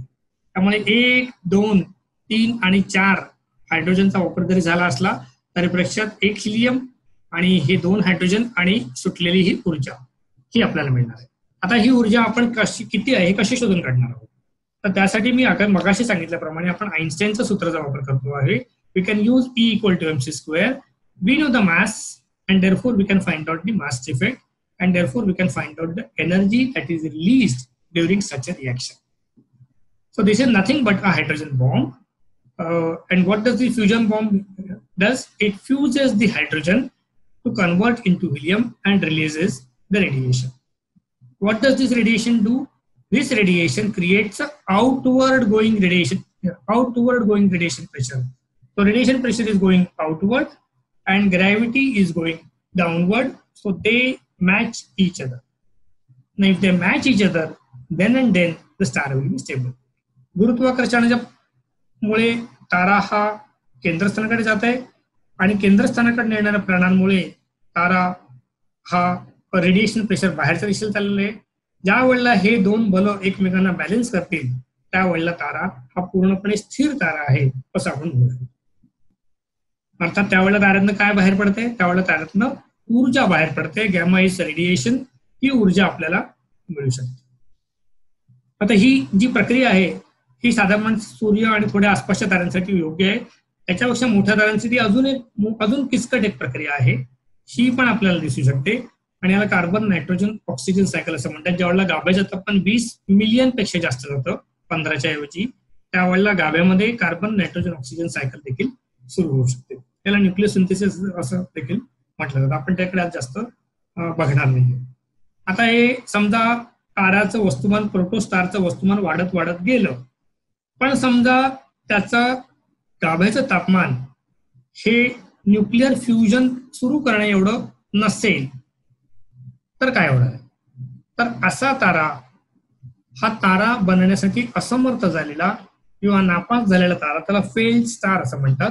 आणि यांना ब्राऊन ड्वार्फ हा एक क्लास ऑफ तारे, हे कदाचित तारे झाले असते पण आज मात्र ते तारे नाही आहेत. असे हे तारे, these are stars but they are not live star. त्यांना जन्माच्या आधीच त्यांना जन्म घेण्याची प्रक्रिया त्यांची अपूर्ण झाली आहे. त्याला फेल्ड स्टार किंवा ब्राऊन ड्वार्फ असं म्हटलं जातं. आता हा ब्राऊन ड्वार्फ जो आहे त्याचा अभ्यास गेल्या 20-30 वर्षात खूप प्रमाणात झालेला आहे. आपला हा विषय नाही, आपण थोडं पुढे सरतो. आता ह्या पद्धतीमध्ये आपण ताऱ्याला जन्म कसा होतो हे बघितलेलं आहे. आता तारा जगतो म्हणजे काय हे आपण बघूया. आणि तारा कोणता तारा कुठे येणार? आता ही मोठी प्रचंड मोठी लाईन मी तुम्हाला मगाशी मेन सिक्वेन्सची दाखवली. आता तारा जन्मताना इथे कुठेतरी असतो, या ठिकाणी. हा कमी तापमानाचा भाग आहे. Red is less temperature, blue is more temperature. त्यामुळे तारा जन्मताना इथे कुठेतरी असणार आहे, प्रचंड खालती. आणि प्रोटोस्टार झाल्यानंतर तो असा कुठेतरी फिरत परत इकडे येणार आहे आणि मग त्याचं तापमान आपल्याला दृष्टिक्षेपात यायला लागेल. सूर्य बघूया आपण.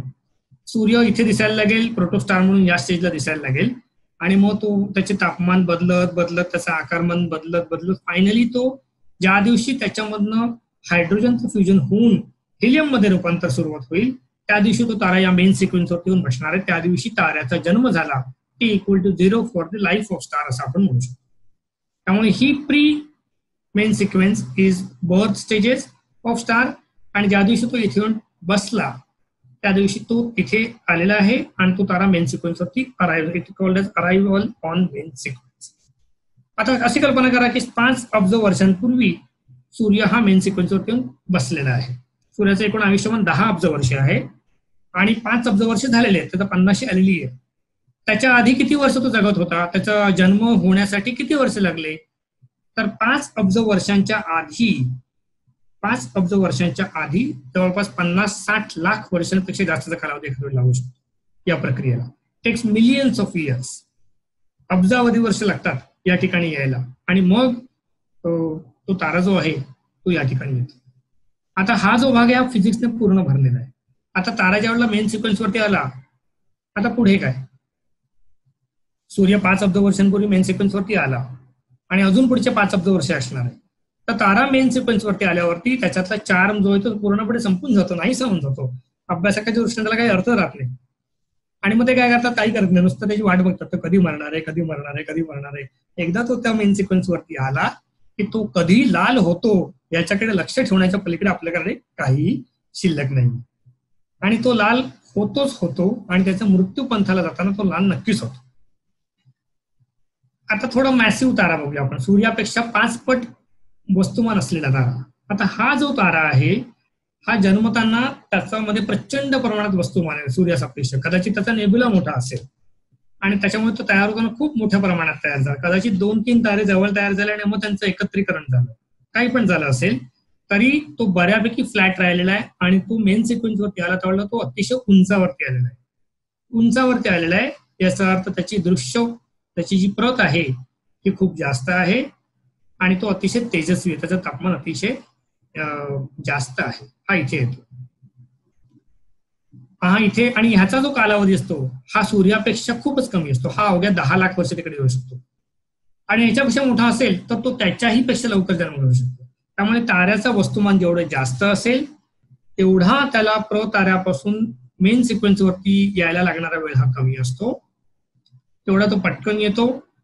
हा इथे किती वर्ष राहतो, तो इथे खूपच कमी राहतो. सूर्य जसा 10 अब्ज राहणार आहे, हा फक्त 1 अब्ज वर्ष राहील इकडे, आणि अवघ्या 1 अब्ज वर्षामध्ये तो स्वतःचं वस्तुमान संपवून टाकेल.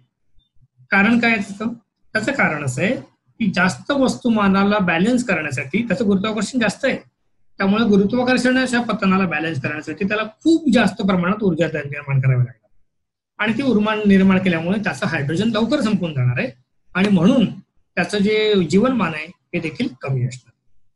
त्यामुळे जेवढा तारा जाडा असेल, लठ्ठ असेल, वजनदार असेल, तेवढा तो पटकन जन्मतो, तेवढा तो पटकन आपलं आयुष्यमान संपवतो, आणि तेवढा तो सुंदर पद्धतीने अतिशय ब्राईट सुपरनोवा सारख्या डेथकडे तो जातो. त्यामुळे हे जे तारे आहेत यांना थोडक्यात रनिंग स्टार किंवा फ्लाइंग स्टार्स असं म्हणतात. घाई करणारे तारे असं आपण त्यांना म्हणतो मराठीमध्ये.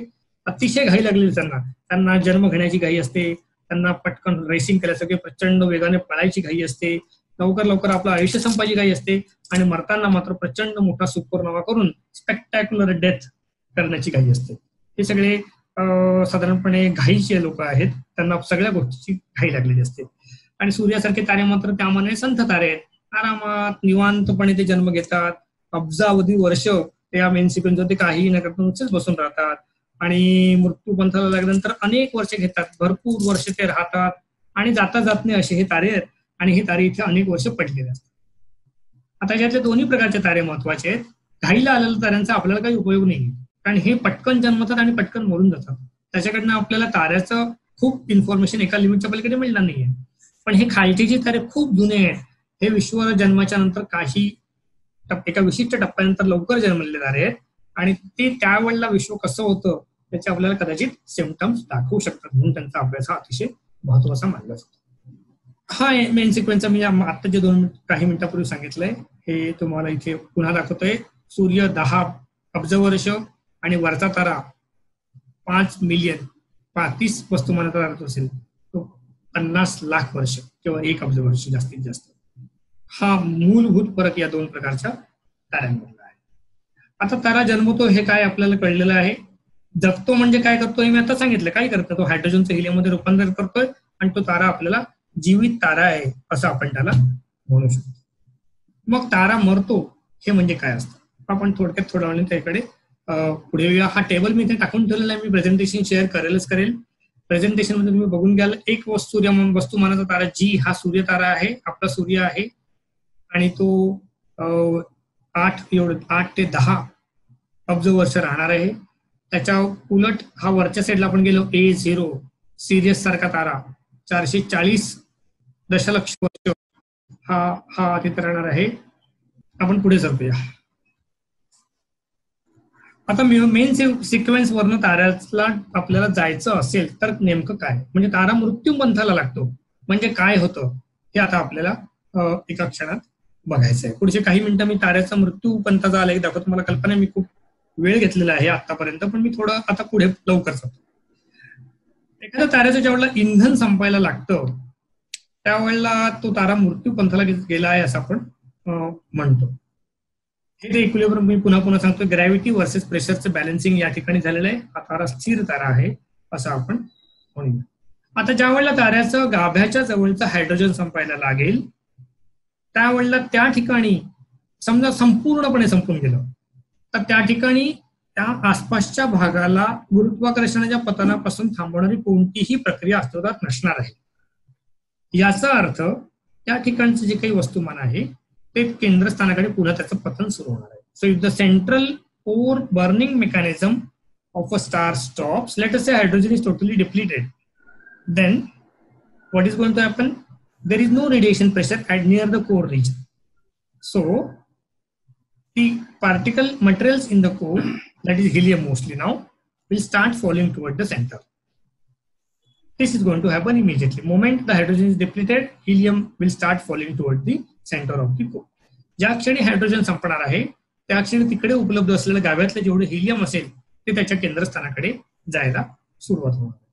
आणि हे जायला सुरुवात झाल्यानंतर त्या ठिकाणी कोर गाभ्याचं फक्त आता हिलियमचा आहे, हिलियमच्या कोरचं आकुंचन सुरू होणार आहे. आता आकुंचन सुरू होणार आहे म्हणजे काय होणार आहे, तुम्ही इथे या ह्याच्यात बघा, तुम्ही हा गाभा आहे आणि हा जो गाभा आहे हा फक्त हिलियमचा आहे. Let us say this is the core, left over core. इथे स्टार आहे, मी दाखवत नाही आता. This is the left over core and this core is, there is no more hydrogen now. The hydrogen is completely exhausted, fuel संपलेलं आहे. Then the core will start collapsing toward the center, and that is, as I said, inherent property. There is no radiation pressure, so the star will start collapsing. Now, therefore, itla तापमान जे आहे, because of the collapse, the material will start coming closer, and the central temperature will start rising dramatically. आधी 10-15 million degree kelvin होतं, 10-15 दशलक्ष degree kelvin होतं. Now this temperature will start shooting very fast, and it can reach up to 50-60 million, 80 million degree Kelvin or so and so forth. ते प्रचंड वेगाने वाढत जाणार. हे तापमान वाढत गेलं की त्या ठिकाणी कधीतरी अशी वेळ येईल ज्यावेळेला इथलं तापमान हे हिलियमला फ्युजन करण्या एवढं जास्त योग्य झालेलं असणार आहे. Time will come when the temperature of the core will be so much that the helium fusion can start.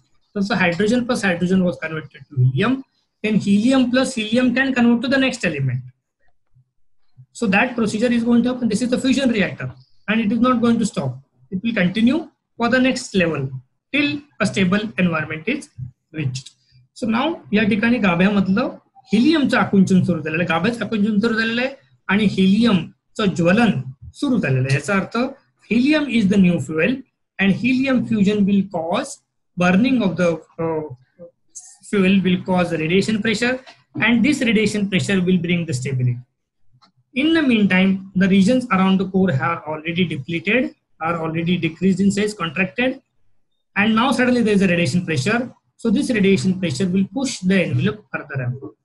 आकुंचन सुरू झालेलं आहे, विरळपणा आलेला आहे आणि नंतर सडनली आतल्या साईडने रेडिएशन प्रेशर येणार आहे. जसं जसं गाभ्याचं आकुंचन व्हायला लागेल तसं तसं पृष्ठभाग जो आहे त्याचं एक्सपान्शन हळूहळू व्हायला लागणार. This gravitational collapse leads to release of gravitational energy which starts pushing the star further. Then comes the next stage of the radiation pressure balancing for the core. So त्याचा अर्थ ताऱ्याचा गाभा हा आकुंचन पाहायला लागलेला आहे आणि ताऱ्याचा जो पृष्ठभाग आहे त्याचं मात्र हळूहळू प्रसरण व्हायला लागलेलं आहे. The star is in very interesting mechanism and I'm not going to read all these things. You can read it later on. तुम्ही नंतर हे आरामात वाचू शकता.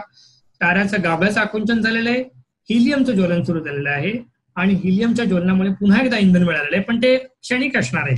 Helium burning is too fast. It's not like hydrogen to stay there for millions of years. It is much faster stage. And gravitational collapse, if it happens, releases the gravitational energy which increases the surface of the star. So this is the mechanism.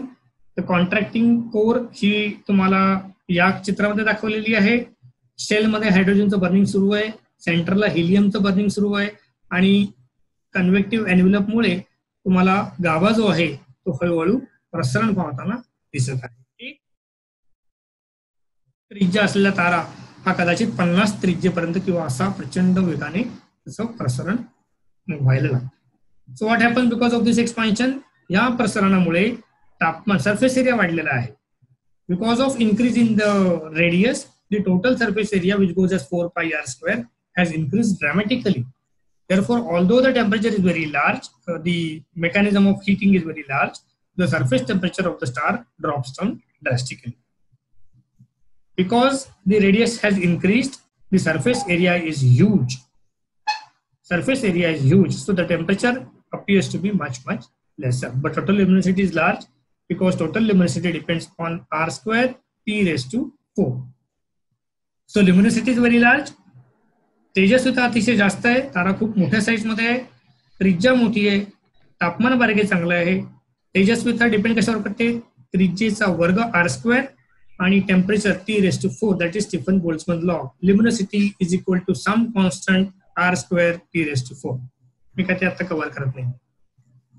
आता कधीतरी helium संपणार आहे आणि helium संपल्यानंतर पुन्हा जर हिलियमचं रूपांतर झालेलं आहे ज्याच्यामध्ये झालं असेल, समजा आपण आता फॉर द एक्झाम्पल आपण गृहीत धरू बेरिलियम आहे, बोरॉन आहे, पण at the end it is carbon. At the end त्या ठिकाणी कुठेतरी कार्बनची स्थिती येणार आहे आणि गाभ्यामध्ये हा बहुतांश कार्बन असणार. आता तिथे कार्बनला ते थांबणार आहे का पुढे जाणार आहे ते आपण पुढच्या 1-2 स्लाइड्स मध्ये बघूया.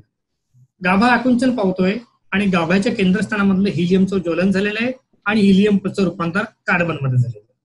कार्बन झाल्यानंतर तिथलं इंधन थांबलेलं आहे, no more fuel is there. So पुन्हा त्याचं आकुंचन सुरू झालेलं आहे. It starts contracting.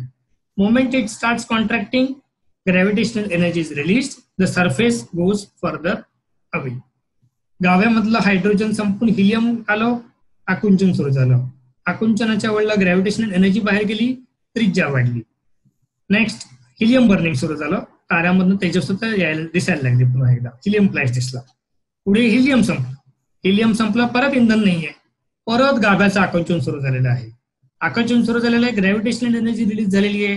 ताऱ्याचा जो पृष्ठभाग आहे त्याचा पुन्हा तो फुगा वाढत चाललेला आहे, तो महाकाय होत चाललेला आहे आणि केंद्रस्थानामध्ये कार्बन आहे. आता समजा त्या कार्बनचं ज्वलन सुरू झालं तर पुढची सायकल ही अर्थातच कार्बनची सायकल असणार. असं करत करत करत करत या सायकल पुढे जात जाऊ शकतात. आता कुठेपर्यंत जाणार आहे? कार्बनच्या नंतर तुम्हाला ऑक्सिजन बर्निंग येईल, ऑक्सिजनच्या नंतर तुम्हाला त्याच्या पुढचं सोडियम बर्निंग येईल. असं करत करत तुम्ही कधीतरी लोह किंवा आयनला जाणार आहे आणि आयनची बाइंडिंग एनर्जी सर्वाधिक असल्यामुळे आयनच्या पुढे फ्युजन रिएक्शन संभवत नाही. त्यामुळे अखेर हा आयनच्या कोरवर येऊन थांबू शकतो. आता कोणती कोर ही शेवटी असते हे ताऱ्याच्या वस्तुमानावरती अवलंबून असतं. आता अशी आपण कल्पना करूया की सगळं ज्वलन संपून हे आकुंचन सुरू झालेलं आहे आणि आकुंचन कुठेतरी थांबणार आहे. आकुंचन कसं थांबतं? तर आकुंचन थांबण्यासाठी एक महत्वाचा भौतिक शास्त्राचा नियम आहे, तो तिथे कामी येतो.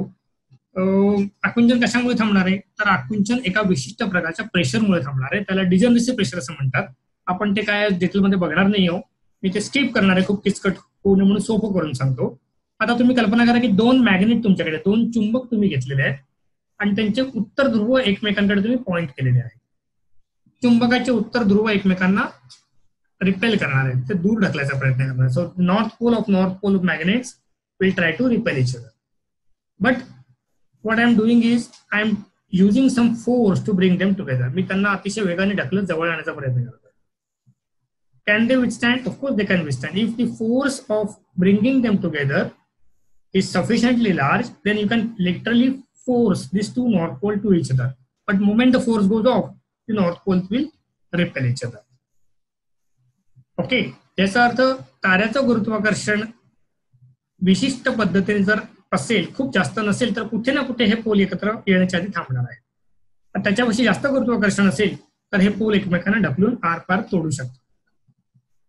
सो 2 वस्तू, 2 कोणतेही कण एकमेकांच्या किती जवळ येऊ शकतील त्याला एक मिनिमम लिमिट असते आणि ती लिमिट ही त्या वस्तूच्या वस्तुमानावरती अवलंबून. गुरुत्वाकर्षण खूप जास्त असेल तर ती लिमिट काही आपण राखू शकत नाही. पण गुरुत्वाकर्षण सौम्य असेल तर कुठेतरी येऊन ते दोन वस्तू या एकमेकांपासून विशिष्ट अंतरावरती दूर राहू शकतात. आणि ह्यांचा कलेक्टिव्ह जो काही विरोध आहे गुरुत्वाकर्षणाला, तो जर गुरुत्वाकर्षणाला बॅलन्स करणारा असेल तर त्या ठिकाणी तो गाभा जो असेल तो स्थिर झालेला आहे असं आपण म्हणू शकतो. डिजनरेसिव्ह प्रेशर हा खूप किचकट टॉपिक आहे, मी खूप डिटेलमध्ये जाणार नाहीये, पण पुन्हा एकदा सांगतो, साधी सोपी उपमा अशी आहे की दोन वस्तू एकमेकांच्या जवळ आल्यानंतर कुठेतरी त्यांचं मिनिमम एक दोन मॉलिक्युलचं इंटरमॉलिक्युलर डिस्टन्स असतं, दोन ॲटमचं तसं डिस्टन्स असतं. तसंच असं कुठेतरी एकमेकांच्या जवळ आल्यानंतर त्याच्या पुढे जर तुम्हाला जवळ खेचायचं असेल तर तुम्हाला बाहेरचं एक विशिष्ट अतिरिक्त बल लागणार आहे, एक्सटर्नल मोर फोर्स इज नेडेड. आता ही स्थिती जर होत नसेल, ग्रॅव्हिटेशन जर तेवढं तीव्र नसेल तर हे सगळे कार्बनचे किंवा आयनचे कण एकमेकांपासून विशिष्ट अंतरावर येऊन थांबणार आहे. आता कुठे थांबणार आहे? त्या गुरुत्वाकर्षण अवलंबून आहे. गुरुत्वाकर्षण समजा सौम्य असेल तर कदाचित कार्बनच्या ठिकाणी येऊन ते थांबून जाणार. गुरुत्वाकर्षण जास्त असेल तर कार्बनचं फ्युजन रिॲक्शन सुरू होईल आणि पुढचा जो मूलभूत कण असेल तो आपल्याला दिसणार आहे. आता त्याच्याही पेक्षा तापमान वाढत, त्याच्या गुरुत्वाकर्षणामुळे त्याचं जर आकुंचन झालं आणि त्याचं फ्युजन रिॲक्शन सुरू झाली तर पुढचा मूल धातू जो आपल्याला मिळत जाणार. त्यामुळे ताऱ्याचं वस्तुमान किती आहे त्याच्यावरती हा जो काही रेमनंट आहे, हा गाभा कुठे थांबणार आहे हे आपल्याला सांगू शकतो. आता हा गाभा ज्यावेळेला स्थिर येऊन थांबेल त्या ठिकाणी त्या ताऱ्याचं गुरुत्वीय बल हे बॅलन्स झालेलं आहे आणि त्या ठिकाणी पुढचं ज्वलन होऊ शकत नाहीये. म्हणूनच हा तारा त्या ठिकाणी स्थिर झालेला आहे आणि तो पूर्णपणे मृत्यू पावलेला असं आपण म्हणतो. त्या ताऱ्याचं पुढे कोणतंही इंधन स्वतःच त्याच्याकडे निर्मिती शक्यता नाही. हा असे तारे जे आहेत यांना आपण श्वेतबटू, श्वेतखुजा किंवा व्हाईट ड्वार्फ स्टार असं म्हणतो. आणि हा मी बघा आपल्याला काक्षी बिटलक्यूज तारा जो आहे तो एकेकाळी छोटा तारा होता, आता तो मोठा होत होत त्याची जी त्रिज्या आहे ती सूर्यापासून गुरुचं जे अंतर आहे एवढी प्रचंड झालेली आहे. सूर्यापासून गुरुचं अंतर आहे 5 खगोलीय एकक एवढी प्रचंड त्याची त्रिज्या झालेली आहे. लक्षात ठेवा, सूर्याच्या मानाने तो प्रचंड मोठा आहे, 900 पट मोठा त्याची त्रिज्या आहे, 900 टाइम्स सोलर रेडियस एवढा प्रचंड हा सध्या महाकाय त्याचा आकार सध्या झालेला आहे. आता कधीतरी या ताऱ्याचा मृत्यू होईल आणि तो तारा जो आहे त्यामुळे हे तारे मेन सिक्वेन्सनं बाहेर पडले आणि त्यांचं जायंट्स मध्ये रूपांतर झालेले, ते इकडे झालेले आहेत. हा तारा सुपर जायंट मध्ये गेलेला आहे. प्रत्येक तारा हा जायंट मध्ये त्याचं रूपांतर झालेलं आहे. आता सूर्यासारखा ताऱ्याचा जायंट साधारण सौम्य जायंट असतो आणि तो इथे कुठेतरी येतो, हिलियम फ्लॅश इकडे होतो आणि तो इथे आसपास कुठेतरी घुटमळत राहतो. त्याच्यानंतर काय होणार, सूर्याच्या केसमध्ये आपण बघूया. सूर्याच्या केसमध्ये सूर्य हा ढळणार आहे इथनं आणि तो जायंटच्या स्टेजला जाणार आहे आणि जायंटच्या स्टेजला गेल्यानंतर हा सूर्य इथून सुरू झालेला आहे. हळूहळू त्याचा साईज आकार जो आहे तो मोठा होत गेलेला आहे आणि कुठेतरी सूर्य हा स्थिर होत या ठिकाणी पोहोचणार आहे आणि केंद्रस्थानाच्या ठिकाणी व्हाईट ड्वार्फ आहे आणि त्याचं जे बाहेरचं आवरण आहे, हा जो काही लाल भाग आहे तो हळूहळू त्याच्यापासून दूर दूर जात जाणार आहे. या प्रकारच्या मृत्यूला white dwarf type sunlight death असं आपण त्याला म्हणतो. आणि हा तो एक मृत्यू पावलेला तारा आहे. केंद्रस्थानाला हे तारे हे नाही आहे, याच्या केंद्रस्थानी व्हाईट ड्वार्फ आहे आणि त्याचं हे बाहेरचं आवरण जे आहे ते आता विरळ होत गेलेलं आहे. याला प्लॅनेटरी नेब्युला असं म्हटलं जातं. केंद्रस्थानामध्ये व्हाईट ड्वार्फ असतो आणि बाहेरचं आवरण जे आहे ते हळूहळू करत दूर निघून जातं. सुरुवातीला हा तारा अतिशय तेजस्वी असतो व्हाईट ड्वार्फ, पण तो त्याचा आकार हा खूप छोटा असतो. कल्पना करायची की सूर्य जो एवढा प्रचंड मोठा आहे तो फुगत सूर्याचा मृत्यू कसा होणार आहे, आजपासून 5 अब्ज वर्षानंतर सूर्याचं हायड्रोजन संपून जाणार आहे. त्याच्यानंतर सूर्याचा पृष्ठभाग वाढायला लागणार आहे आणि तो वाढत शुक्राची कक्षा ओलांडून पुढे येणार आहे, अजून वाढत येणार आहे आणि तो पृथ्वीपर्यंत येणार आहे. एक दिवस असा असेल की आपण पृथ्वीवरती उभे राहून केवळ हात वरती केला की आपण सूर्याच्या पृष्ठभागाला टच करू शकतो, एवढा आपल्यासमोर सूर्य आलेला असणार. आता पृथ्वी तळं नाहीशी होणार आहे. तिथून पुढे जात सूर्य हा मंगळाच्या कक्षेच्या पलीकडे जाणार आहे. सूर्याचा पृष्ठभाग हा मंगळाच्या कक्षे एवढा मोठा होणार आहे आणि केंद्रस्थानामध्ये मात्र अवघा 200 किलोमीटरचा गाभा शिल्लक राहणार आहे. सूर्याचं 80 ते 90% वस्तुमान या गाभ्यामध्ये एकवटलेलं असणार आहे आणि हा जो गाभा आहे हा व्हाईट ड्वार्फ आहे. हा कार्बनचा असणार आहे. इव्हेंच्युअली हे बाहेरचं आवरण हे निघून जाणार आहे आणि केंद्रस्थानी कार्बन म्हणजे डायमंड, लक्षात ठेवा. Pure carbon is diamond. त्याच्यामुळे सूर्याचा अंत अखेरीस अतिशय प्रचंड 200 किलोमीटर व्यासाचा डायमंड मध्ये सूर्याचं रूपांतर होणार आहे. त्याच्यानंतर तिथे कोणतीही प्रक्रिया घडणार नाहीये आणि त्याचं तापमान हे हळूहळू हळूहळू कमी होत. हा झाला आपल्या सूर्याचा मृत्यूचा एक प्रकार. हे सगळे व्हाईट डॉर्फ्स आहेत. All white dwarfs are diamonds in the sky. प्रत्येक व्हाईट डॉर्फ हा आकाशातला एक हिऱ्यांचा दगड आहे, हिऱ्यांचा गोलक आहे. जर तुम्ही एक यान पाठवलं आणि या व्हाईट डॉर्फला पकडून घेऊन आलं तर पृथ्वीवरती डायमंडची दादा जी आहे ते कायमस्वरूपी संपून जाणार आहे. सगळे white dwarfs R diamond. Serious, सिरियसचा ए आणि बी, सिरियसचा जो जोडीदार आहे हा व्हाईट डॉर्फ आहे. हा सिरियस बी जो आहे हा व्हाईट डॉर्फ तारा आहे. आणि हा तिथे आता आपण बघू शकतो, नुसतं डोळ्याने दिसत नाही, तो प्रचंड मोठ्या दुर्बिणीतून तुम्ही तो बघू शकता. रिंग नेब्युला सेंटरला हा जो तारा आहे हा त्याचा सेंटरचा स्टार नाही, हा बॅकग्राऊंड स्टार आहे. इथे कुठेतरी व्हाईट डॉर्फ आहे आणि आसपास असेल त्याचं हे आवरण आहे. तुम्हाला हळूहळू विरळ होताना दिसेल. आणि प्रत्येक जे आहे हे अशा प्रकारे मृत्यू पावलेले असे हे तारे. हा सगळे मृत नेब्युला आहे, हे मृत तारे आहेत. हे आवरण आता निघून गेलेलं आहे. काही शेकडावधी लक्षावधी वर्षांतर हे आवरण एवढं विरळ झालेलं असेल की हे तेजोमय दिसेल असे होते. आता अशी कल्पना करा की ताऱ्याचं वस्तुमान त्याच्यापेक्षा जास्त आहे. त्याला काही लिमिट आहे का? तर त्याला एक लिमिट आहे. 1.4 सोलर मास एवढं वस्तुमान असलेले तारे हे सूर्यासारख्या पद्धतीनेच मरतात. आणि ही जी 1.4 सोलर मास ही हा जो आकडा आहे त्याला आपण चंद्रशेखर लिमिट असं म्हणतो. आणि याचा शोध सर्वप्रथम भारतीय शास्त्रज्ञ भौतिक शास्त्रज्ञ सुब्रमण्यम चंद्रशेखर यांनी मांडला होता. अतिशय चांगली एक गोष्ट आहे, गमतीची गोष्ट आहे. अवघ्या 19-20 वर्षाचे चंद्रशेखर हे शिक्षणासाठी लंडनला जायला निघाले, ब्रिटनमध्ये जायला निघाले आणि बोटीवरती असताना त्यांनी हे सगळे इक्वेशन सॉल्व्ह केले आणि ही लिमिट शोधून काढली.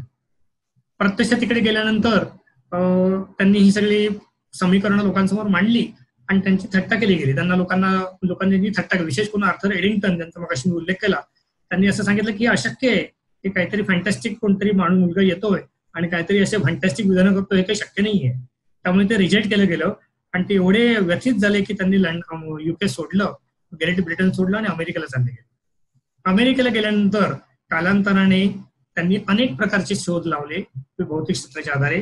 पुढे व्हाईट डॉर्फ आहे हे सिद्ध झालं, नंतर न्यूट्रॉन तारे आहेत हे पण सिद्ध झालं आणि कालांतराने ब्लॅक होल आहे ही पण संकल्पना पुढे आली आणि नुकतंच ब्लॅक होल आपण बघितलं देखील आहे. त्यामुळे ताऱ्याच्या मृत्यूच्या प्रकारातला सगळ्यात महत्वाचा प्रकार सर्वप्रथम सुब्रमण्यम चंद्रशेखर यांनी 1929 साली सांगितला. दुर्दैवाने पुढची 54 वर्ष लोकांनी त्यांच्याकडे दुर्लक्ष केलं आणि 1983 साली त्यांना 1929 साली केलेल्या प्रयोगासाठी त्यांना नोबेल पुरस्कार दिला गेला. आता तारा त्याच्यापेक्षा मोठा असेल तर काय असणार आहे? तारा त्याच्यापेक्षा मोठा असेल तर कोणतंही डिजन जे प्रेशर मी सांगत आहे, हा जो गाभा सूर्याचा गाभा कार्बनच्या ठिकाणी थांबलेला आहे. तारा अजून तेजस्वी असेल तर त्याचं ज्वलन पुढे चालणार आहे. हायड्रोजनचं कार्बनमध्ये, कार्बनच्या नंतर सिलिकॉन, सिलिकॉनच्या नंतर करत करत मी मगाशी सांगितलं सगळ्यात शेवटी आयन या ठिकाणी येऊन तो थांबणार आहे. आता 25 वस्तुमानाचा तारा असा येऊन थांबलेला आहे. समजा वस्तुमान 25 एवढे जास्त असेल तर ह्या ठिकाणी आयनचं ज्वलन होत नाही, पण गुरुत्वाकर्षण एवढे तेजस्वी असणार आहे की त्याच्यामुळे आयनची कोर पुन्हा त्याचं पतन सुरू होणार आहे आणि त्याच्यातनं जी काही निर्मिती होईल त्या ठिकाणी फक्त न्यूट्रॉन्स एका शेवटी शिल्लक राहणार आहे. त्यामुळे हा 200 किलोमीटरचा गाभा हा आकुंचन पावत पावत अवघा 50 किलोमीटर पर्यंत येणार आहे आणि अनेक घडामोडींमुळे त्या ठिकाणी लोह किंवा कोणताही कणपदार्थ शिल्लक नंतर केवळ न्यूट्रॉन्स त्या ठिकाणी शिल्लक राहणार. असा हा तारा जो आहे हा न्यूट्रॉनच्या ठिकाणी गेल्यानंतर अचानक ब्रेक लागल्यासारखं त्याचं पतन थांबणार आहे. न्यूट्रॉन डिजनरेशन मिळेल बाय द वे नाव. आणि त्याच्यामुळे जी वेव्ह तयार होणार आहे त्याच्यामुळे या ताऱ्याचा प्रचंड महास्फोट शक्य होतो. त्यामुळे महाकाय तारे जे असतील जे ज्यांचं वस्तुमान एवढं जास्त की आयनच्या गाभ्याच्या ठिकाणी असलेली स्थिरता ही सफिशियंट नाहीये, अशा ताऱ्यांचं पुढे आकुंचन होतं आणि त्यांचं केवळ न्यूट्रॉन्स मध्ये रूपांतर होतं. गाभ्याला फक्त न्यूट्रॉन शिल्लक राहतात आणि न्यूट्रॉनची स्थिती आली की तारा एका विशिष्ट प्रक्रियेने त्याचा प्रचंड मोठा महाकाय स्फोट होतो. त्याला सुपरनोवा किंवा अतिनवतारा असं म्हटलं जातं. सुपरनोवा म्हणजे नवीन तारा, नवीन जन्मलेला तारा असं त्याला म्हणायचे लोक, कारण अचानक तो दिसायला लागतो. काही नसेल तिकडे तुम्हाला तारा दिसतो म्हणून त्याला नवतारा म्हणजे नोवा किंवा अतिनवतारा म्हणजे सुपरनोवा. असं मानायचे. पण आता आपल्याला माहिती की ते नवीन तारे नाही, ते मृत तारे आहेत. असं कोणी कोणी बघितलेलं आहे का? डेफिनेटली बघितलंय. 1054 साली चीनी अभ्यासकांनी अशी नोंद केलेली आहे की एका ठिकाणी अचानकपणे एक तारा जन्मलेला आहे आणि तो एवढा तेजस्वी होता की दिवसा ढवळ्या भर दुपारी सूर्य असताना देखील तो तारा सहज आकाशात दिसत होता. That was the great crab nebula. आज आपण त्या ठिकाणी बघितलं तर आपल्याला हा असा तो दिसतो. हा नुसत्या डोळ्यांनी दिसणं शक्य नाहीये, दुर्बिणीतनं जेमतेम जाणवतो आणि मोठ्याच प्रकारे फोटो घेतला तर तुम्हाला हा दिसतो. हा क्रॅबचा नेब्युला आहे. हा वृषभ राशीमध्ये आहे बाय द वे. हा खेकड्यासारखा आकार त्याला वाटतो, लोकांना म्हणून त्याला क्रॅब नेब्युला म्हणतात. पण वृषभाचं शिंग मी नेहमी सांगतो त्या शिंगाजवळ असलेला हा क्रॅब नेब्युला आहे आणि याच्या केंद्रस्थानाला न्यूट्रॉनचा स्टार आहे. हे 1054 साली एवढं तेजस्वी होतं की भर दिवसा दिसत होतं. 1000 वर्षांनंतर तो जेमतेम आपल्याला जाणवतो आहे. अतिनव तारा बघणं हे आपल्या सर्वांसाठी अतिशय एक महत्वाचं आव्हान असतं आणि अतिनव तारा आपल्याला कधी ना कधी दिसला पाहिजे असं नेहमी आम्ही म्हणतो. कधीतरी आपल्याला सुपरनोवा बघता आला पाहिजे आणि एवढा तेजस्वी सुपरनोवा बघता आला पाहिजे. नजीकच्या काळात ते शक्य आहे का? तर उत्तर हो आणि नाही असं दोन्ही आहे. मगाशी दाखवलेला काक्षी तारा, हा काक्षी तारा जो आहे तो 0.8 प्रतीचा तारा आहे. 0.6 ते 4 ते 8 हे त्याची प्रत बदलत असते. आता गेल्या नोव्हेंबरमध्ये ऑक्टोबरमध्ये अचानकपणे तो डीम व्हायला लागला. खूपच त्याची परत जी आहे ती ढासळायला लागली. तो जेमतेम त्याचं तेजस्विता कमी झाली आणि अतिशय सुमार तारा म्हणून तो वाटायला लागला आणि फेब्रुवारी पासून पुन्हा त्याची परत जी आहे ती तेजस्वी व्हायला लागलेली आहे. हे अचानक घडलेलं आहे. हा तारा जो आहे त्याचा अतिनव तारा हा मृत्यूपंथाचा आहे. हा कधीही फुटू शकतो. कधी म्हणजे कधी? उद्याही फुटू शकतो. 1,00,000 वर्षानंतर फुटू शकतो. कदाचित 10,00,000 वर्षानंतर फुटू शकतो. त्याच्यामुळे कधी होणार आहे हे सांगणं कठीण, शक्य नाहीये. कधीतरी नक्की होणार आहे. आता मी नेहमी म्हणतो आपण प्रार्थना करूया की त्याचा सुपरनोवा हा आपल्या हयातीत झाला पाहिजे, जेणेकरून दिवसा ढवळ्या सूर्य असताना आकाशात घडणारा सुपरनोवा आपण बघू शकू. सुपरनोवाच्या केंद्रस्थानी न्यूट्रॉनचा तारा असतो आणि त्याची घनताही खूप जास्त असते. सूर्याची कल्पना करा, अख्ख्या सूर्याला तुम्ही 200 किलोमीटर ठासून भरलं तर तो झाला व्हाईट ड्वार्फ किंवा श्वेतभुजा तारा. त्याच सूर्याला जर तुम्ही अवघं 30 किलोमीटर मध्ये आणून गोल त्याचा घट्ट केला तर प्रचंड घनतेची जे गोष्ट असेल तो असतो न्यूट्रॉनचा तारा. व्हाईट ड्वार्फ मध्ये सूर्याच्या बाबतीत कार्बन असणार आहे, न्यूट्रॉनच्या ताऱ्यामध्ये फक्त न्यूट्रॉन्स असणार. आता कल्पना करा, शेवटचा टप्पा असा आहे कदाचित त्याचं गुरुत्वाकर्षण एवढं जास्त आहे की न्यूट्रॉनची ताऱ्याची स्थिरता पण त्याला लाभणार नाही. अशा ताऱ्याच्या केसमध्ये ताऱ्याचं पूर्णपणे गुरुत्वीय पतन होतं आणि अख्खा तारा जो आहे तो एका केंद्रस्थानाकडे आकर्षित होतो आणि त्या ताऱ्याच्या मृत्यू स्थितीला आपण कृष्णविवर किंवा ब्लॅक होल असं म्हणतो. What is black hole? Therefore black hole is the final stage, third type of death of star. It is a very sad death. All the material of the star goes at the core near the center of the star and becomes such a massive lesion. The gravity is so strong that even light cannot escape that region. संपूर्ण सूर्य तारा हा केवळ एका 0.1 millimetre त्याच्यापेक्षा छोट्या बिंदूमध्ये जर आकुंचन झाला तर त्या ठिकाणचं गुरुत्वाकर्षण एवढं तेजस्वी असेल की तुमचं प्रकाश किरण देखील बाहेर पडू शकत नाही आणि त्या स्थितीला आपण म्हणूनच कृष्णविवर किंवा ब्लॅक होल असं म्हणतो. एक मजेशीर आपण गोष्ट शेवटच्या 2 स्लाइड्स मध्ये बघणार आहोत. सपोजिंगली मी 3 प्रकार तुम्हाला, सगळ्यात पहिल्या टप्प्यामध्ये मी ताऱ्याचा जन्म कसा होता सांगितलं, दुसरा टप्पा म्हणजे ताऱ्याचं जीवन काय आहे हे मी सांगितलं, ज्वलन काय असतं ते सांगितलं, तिसऱ्या टप्प्यामध्ये ताऱ्याच्या मृत्यूचे 3 प्रकार मी सांगितले. पहिला प्रकार मी अतिशय डिटेलमध्ये घेतला आणि सूर्य तशाच पद्धतीने त्याचा मृत्यू होणार आहे, व्हाईट ड्वार्फ किंवा श्वेतभुजा हा पद्धतीने. दुसरा टप्पा हा सूर्यापेक्षा प्रचंड वस्तुमान जास्त असलेल्या ताऱ्यांचा होता. ताऱ्याचं वस्तुमान एवढं जास्त होतं की व्हाईट ड्वार्फच्या स्थितीत तो थांबू शकत नाही. असा तारा हा सुपरनोवा मध्ये त्याचा मृत्यू होतो. केंद्रस्थानामध्ये त्या ठिकाणी न्यूट्रॉनचा तारा शिल्लक राहतो, न्यूट्रॉन स्टार शिल्लक राहतो. त्याच्याही पेक्षा वस्तुमान जास्त असेल तर त्या ताऱ्याचं कृष्णविवरामध्ये रूपांतर होतं. शेवटच्या टप्प्यामध्ये 3 स्लाइड्स मध्ये थोडक्यात सांगतो. समजा एका ताऱ्याचं आयुष्यमान हे 24 तास आहे, 1 दिवस आहे असं आपण गृहीत धरूया. आपल्या ताऱ्याचं वस्तुमान हे समजा 24 तास आहे असं पण गृहीत धरलं तर मेन सिक्वेन्स वरती 22 तास 30 मिनिटं 22.5 तास तो मेन सिक्वेन्स वरती फक्त हायड्रोजन ज्वलन करत राहिलेला आहे आणि पुढच्या 2.5 तासामध्ये सगळ्या नाट्यमय घडामोडी ज्या आहेत त्या घडणार आहेत. 2.5 तास हा असं करतोय. कार्बन सायकल अवघी 7 सेकंद आहे. कार्बनची शेवटची सायकल हिलियम सायकल ही काही मिनिटांची आहे. कार्बनची सायकल अवघी 7 सेकंदांची आहे आणि निऑनची सायकल अवघ्या काही मिलीसेकंदाची आहे. त्याच्या पुढची जी सायकल ऑक्सिजनची ही 4 मिलीसेकंदाची आहे. सिलिकॉनची सायकल जी आहे ती 0.03 मिलीसेकंदाची आहे आणि फायनल स्टेबल हे त्या ठिकाणी सिलिकॉन झाले. त्यामुळे ताऱ्याच्या जीवनमानातला 99% भाग हा केवळ हायड्रोजन बर्निंग मध्ये केलेला आहे आणि पुढच्या 1% कालावधीमध्ये हे पुढचं सगळं जे काही नाट्यमय घडामोडी ज्या आहेत त्या आपल्याला घडताना दिसत आहे. त्याच्यामुळे एकूणच ताऱ्याचा जन्म कसा होतो? नेब्युलापासून होतो.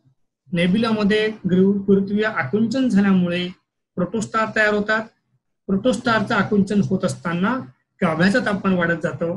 तापमान वाढत गेल्यामुळे तिथलं तापमान जर हायड्रोजनचं संयुक्त करण्या एवढं योग्य झालं, संमिलन करण्या एवढं योग्य झालं, फ्युजन एवढं झालं, तर त्या ठिकाणी हायड्रोजनचं संमिलन होईल, हिलियम मध्ये रूपांतर होईल. त्या ठिकाणी जी ऊर्जा बाहेर पडेल त्या ऊर्जेवरती तो तारा स्थिर आहे असं म्हणून. ताऱ्याचं आयुष्य संपत असताना हायड्रोजन संपलेलं आहे. हिलियम जे आहे त्या गाभ्याचं आकुंचन सुरू झालेलं आहे. गुरुत्वीय पतनामुळे जी एनर्जी रिलीज होईल ग्रॅव्हिटेशनल एनर्जी, त्याच्यामुळे त्याचा जो पृष्ठभाग आहे त्याचं प्रसारण सुरू झालेलं आहे. हिलियमचं बर्निंग सुरू झालेलं आहे. हिलियमचं बर्निंग कार्बन मध्ये झालेलं आहे. हिलियम संपल्यानंतर कार्बनचा गाभा आकुंचन पावणार आहे. परत प्रसरण होणार ताऱ्याचं. ताऱ्याचं वस्तुमान समजा 1.4 सोलर मास एवढं असेल तर या ठिकाणी ते प्रसरण थांबणार आहे, ते आकुंचन थांबणार आहे आणि तो गाभा कार्बनचा असणार आहे. हा झाला व्हाईट ड्वार्फ कार्बनचा आणि बाह्य आवरण हे निघून जाणार आहे. वस्तुमान जास्त असेल तर कार्बनचं बर्निंग पुढच्या मूल धातूमध्ये होणार आहे आणि पुढची सायकल सुरू होणार आहे. वस्तुमान जर पुढच्या सायकलला स्टेबल होणार असेल तर थोडा प्रसरण होईल बाह्य आवरणाचं आणि आतमध्ये नवीन गाभा हा नंतरच्या मूल धातूचा असणार आहे, सिलिकॉन फॉर एक्झाम्पल. आता वस्तुमान जास्त असेल तर सिलिकॉनचं आकुंचन सुरू होणार आहे. सिलिकॉन फ्युजनचं टेम्परेचर देऊन पुढचा मूल धातू आयन जो आहे हा तयार होणार आहे. आयनच्या नंतर फ्युजन शक्य नाहीये. त्याच्यामुळे आयनचं फ्युजन शक्य नसल्यामुळे त्याच्यापेक्षा वस्तुमान ज्या ताऱ्याचे जास्त असेल त्या ठिकाणी अनेक नाट्यमय घडामोडी होऊन केंद्रस्थानाला न्यूट्रॉनचा तारा तयार होणार आहे आणि न्यूट्रॉनचा तारा झाल्यानंतर फायनल शॉक वेव्हमुळे ताऱ्याचा महास्फोट होणार आहे. हा त्याला अतिनव तारा किंवा सुपरनोवा, केंद्रस्थानाला अतिशय छोटा न्यूट्रॉनचा तारा शिल्लक असणार आहे.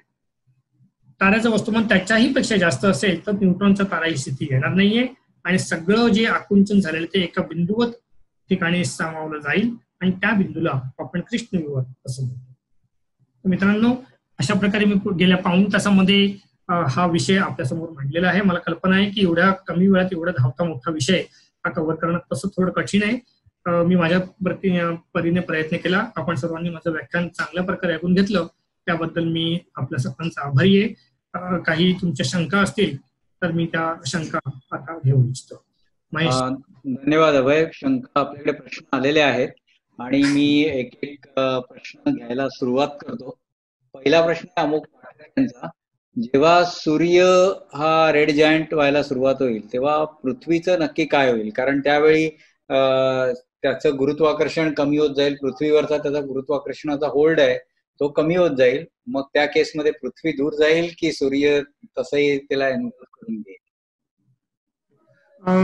ज्या वेळेला सूर्य मृत्यूपंथाला जाईल त्यावेळेला सूर्याचं गाभ्याचं आकुंचन होईल आणि त्याच्या आवरणाचं प्रसरण होईल. पण त्याचं एकूण वस्तुमान हे काही कमी झालेलं नाही.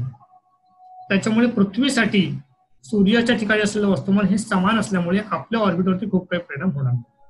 त्यामुळे पृथ्वी ही त्याच्या स्वतःच्या कक्षेत फिरत राहील. केंद्रस्थानाचा जो तारा आहे तो महाकाय तारा प्रसरण पावत जाईल आणि तो प्रसरण पावतो आपल्या कक्षेवरती काही त्याचा परिणाम होणार नाही. अर्थात पृथ्वीवरती त्यावेळेला वस्ती शक्य होणार नाही कारण मुळात आपल्याला तापमान हे अतिशय कमी झालेलं असणार.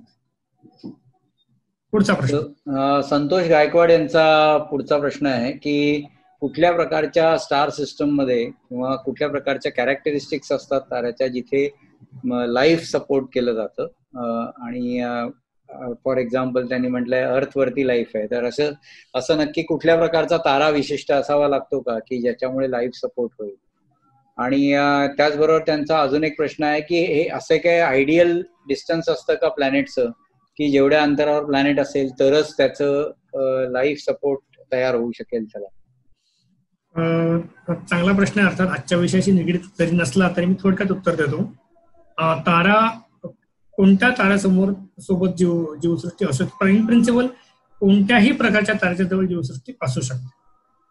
निळा रेड सुपर जायंट असेल, निळा महाकाय तारा, त्याच्यावरनं येणारं उत्सर्जन खूप जास्त आहे. त्याच्यामुळे साधारणपणे आपण असं म्हणतो की त्याच्यावरती जीवसृष्टी काही अस्तित्वात असणार नाहीये. पण हे आपण असं ठामपणे म्हणू शकत नाही. आपण जीवसृष्टी कुठे बघतो हे आपण सांगू शकतो. आपण आपल्यासारख्या ठिकाणीच जीवसृष्टी बघू शकतो. बायंडला जसं आपण सांगू शकतो खात्रीलायकरित्या की सूर्यासारखे जे तारे आहेत त्यांचं वस्तुमान साधारणपणे सूर्याच्या आसपास आहे, अशा ताऱ्यांच्या जवळ जीवसृष्टी सापडण्याची शक्यता ही जास्त आहे. प्रत्येक ताऱ्याला एक हॅबिटेबल झोन असतो. हॅबिटेबल झोन जिकडे वस्ती शक्य आहे असा तो पट्टा आहे, आणि तो पट्टा त्या ताऱ्याचं वस्तुमान, त्या ताऱ्याकडनं उत्सर्जन होणारे प्रारणव, ह्या दोन गोष्टीवरती आणि इतर अनेक गोष्टीवर डिपेंड करतो. पण हे दोन महत्वाचे घटक आहेत. त्यामुळे ताऱ्याचं वस्तुमान जास्त असेल तर हॅबिटेबल झोन हा दूर असतो. त्यामुळे ताऱ्याचं वस्तुमान जास्त आहे याचा अर्थ त्याचं उत्सर्जन पण जास्त आहे, एमिशन पण जास्त आहे, त्यामुळे तो झोन तेवढा दूर गेलेला असतो. पण बायंडला जेव्हा आपण जीवसृष्टी शोधायचा प्रयत्न करत आहोत ते सर्वत्व मुख्यत्वे सूर्यासदृश तारे जे असतील, जी टाईपचे स्टार जे असतील, अशा ताऱ्यांच्या आसपास जीवसृष्टी शोधायचा आपण प्रयत्न केला पाहिजे असं आपण मान्य केलेलं आहे. त्याचं कारण असं की आपल्याला ज्ञात या स्थिती आहेत, सूर्यासारखे तारे असेल त्यांच्यापासून किती अंतरावरती हॅबिटेबल झोन असेल हे आपल्याला माहित आहे. अर्थात आपण याच्यावरती व्याख्यान ठेवलेलं नाहीये, पण आमच्याकडे डॉक्टर सुजाता देशपांडे आहेत ज्या या विषयावरती व्याख्यान घेतात. आपले हे कोर्सेस संपले की दर बुधवारचे जे आमचे व्याख्यानं असतील त्या व्याख्यानामध्ये एक व्याख्यान हे भविष्यात लवकरच आपण जीवसृष्टीचं कोडं आणि जीवसृष्टी कुठे असू शकेल ह्याच्यावरती ठेवणार आहोत. त्यावेळेला अर्थात तुमच्या प्रश्नाचं सविस्तर उत्तर तुम्हाला नक्की मिळेल. धन्यवाद अभय. म्हणजे हर्षल राजेंनी हे सगळे टॉपिक चांगल्या प्रकारे एक्सप्लेन केल्याबद्दल तुम्हाला धन्यवाद दिलेत. धन्यवाद हर्षल.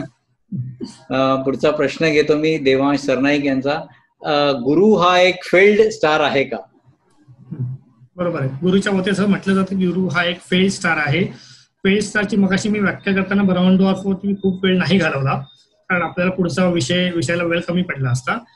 पण साधारणपणे 0.7 ते 0.8 एवढे वस्तुमानाचे तारे फेल्ड स्टार असतात असं म्हणतात. गुरुला फेल्ड स्टार असं म्हटलं गेलेलं आहे, पण त्याचं वस्तुमान हे त्या रेंजमध्ये येत नाही. अर्थात कधीतरी असं मान्यता आहे की गुरुमधनं काही वस्तुमान हे निघून गेलं असेल आणि त्यामुळे गुरु हा फेल्ड स्टार झालेला आहे. गुरु आणि शनीचं वस्तुमान एकत्रित जर राहिलं असतं तर त्या ठिकाणी असलेला तारा हा जीवित तारा राहिला असता, फेल्ड स्टार राहिला नसता, आणि in that case habitable zone झालं नसतं. सूर्य हा बायनरी स्टार सिस्टमचा तारा झाला असता आणि हॅबिटेबल झोन झालं नसतं आणि पृथ्वीच्या ठिकाणी जीवसृष्टी काय आली नसती, हे मात्र आपण नक्की सांगू शकतो.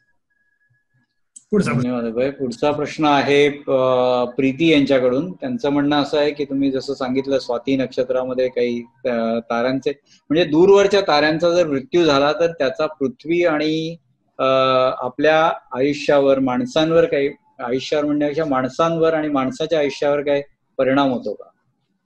खूपच चांगला प्रश्न प्रीती मॅडम. मी सांगितल्याप्रमाणे जर सुपरनोवा झाला तर कधी ना कधी त्या सुपरनोवाची प्रारण ही आपल्यापर्यंत पोहोचणार आहे. हे जे प्रारण हे काय आहे ते बेसिकली अतिशय हाय एनर्जी कॉस्मिक रेज आहेत. हे चार्ज पार्टिकल्स आहेत. सुपरनोवा जर आपल्या जवळ झाला तर प्रचंड प्रमाणात पार्टिकल्स पृथ्वीवरती येऊन आपटतील आणि त्याच्यामुळे पृथ्वीचं एकूणच जीवनमान कदाचित पूर्ण नष्ट होऊ शकेल अशी देखील शक्यता आहे. आता आपण जवळ सुपरनोवा झाला आणि हे प्रारण येऊन आपल्यावरती आपटले तर पृथ्वीचा पूर्ण नाश होऊ शकतो असं म्हटलं जातं. त्यामुळे पृथ्वीवर अर्थ नाश होणार म्हणजे पृथ्वी काही संपणार नाहीये, पण त्यावेळेची जीवसृष्टी जी आहे ती पूर्णपणे संपून जाईल आणि मग कालांतराने नवीन जीवसृष्टी येईल. त्यामुळे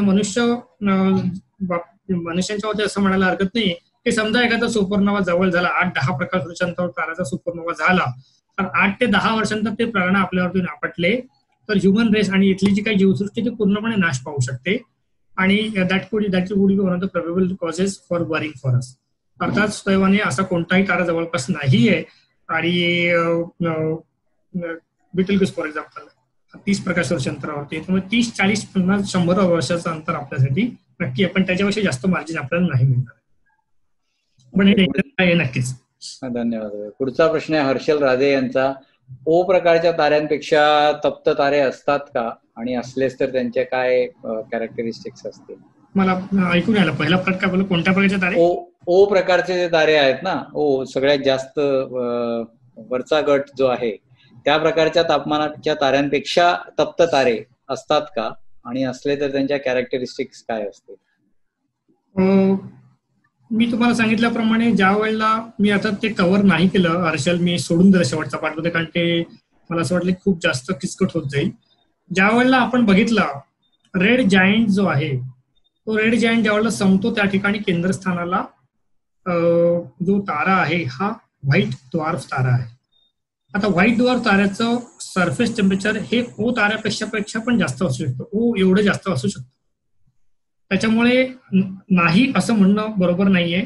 ओच्या टोकापर्यंत जाणारे तारे हे नक्कीच असतात. आणि मी तुम्हाला स्लाइड दाखवतो, माझी अतिशय फेवरेट स्लाइड आहे. आणि या स्लाइडवरती अर्थात आज आपण खूप कमी वेळ घालवला. युजली माझ्या रेग्युलर कोर्समध्ये ज्यावेळेला मी व्याख्यान घेतो त्यावेळेला या स्लाइडवरती आम्ही काही म्हणजे जवळपास 1-1.25 तास घालवतो. सूर्य इथनं इथे गेलेला आहे आणि मग इथनं तो खाली फिरत इकडे आलेला आहे. आता हा ओ प्रकार आहे, हा ओ प्रकार आहे. याच्या इकडे कोणता, ओच्या पुढे कोणता क्लास नाहीये, पण आपल्याला ज्ञात ताऱ्यांमध्ये व्हाईट ड्वार्फ स्टार जे आहेत ते ओ प्रकारात मोडतात. आता व्हाईट ड्वार्फ इकडे असतो सुरुवातीला, नंतर व्हाईट ड्वार्फ मध्ये किंवा श्वेतकुजा ताऱ्यामध्ये कोणतीही प्रक्रिया घडत नाहीये, त्यामुळे कालांतराने त्याचं तापमान जे आहे ते लूज होत जाणार आहे आणि तो हळूहळू हळूहळू या साईडला प्रवास करणार आहे.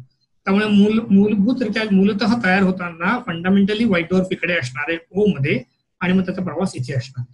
अतिशय गमतीची बाब आहे, प्रोटोस्टार हा इकडे होता, प्रोटोस्टार पासून तारा तयार होऊन इथे आला, इथून तो या साईडला वरती फिरत इकडे गेला, इथून तो थेट असा खाली इकडे आला. इथे लक्षात घ्या तो इथे खाली आलेला आहे.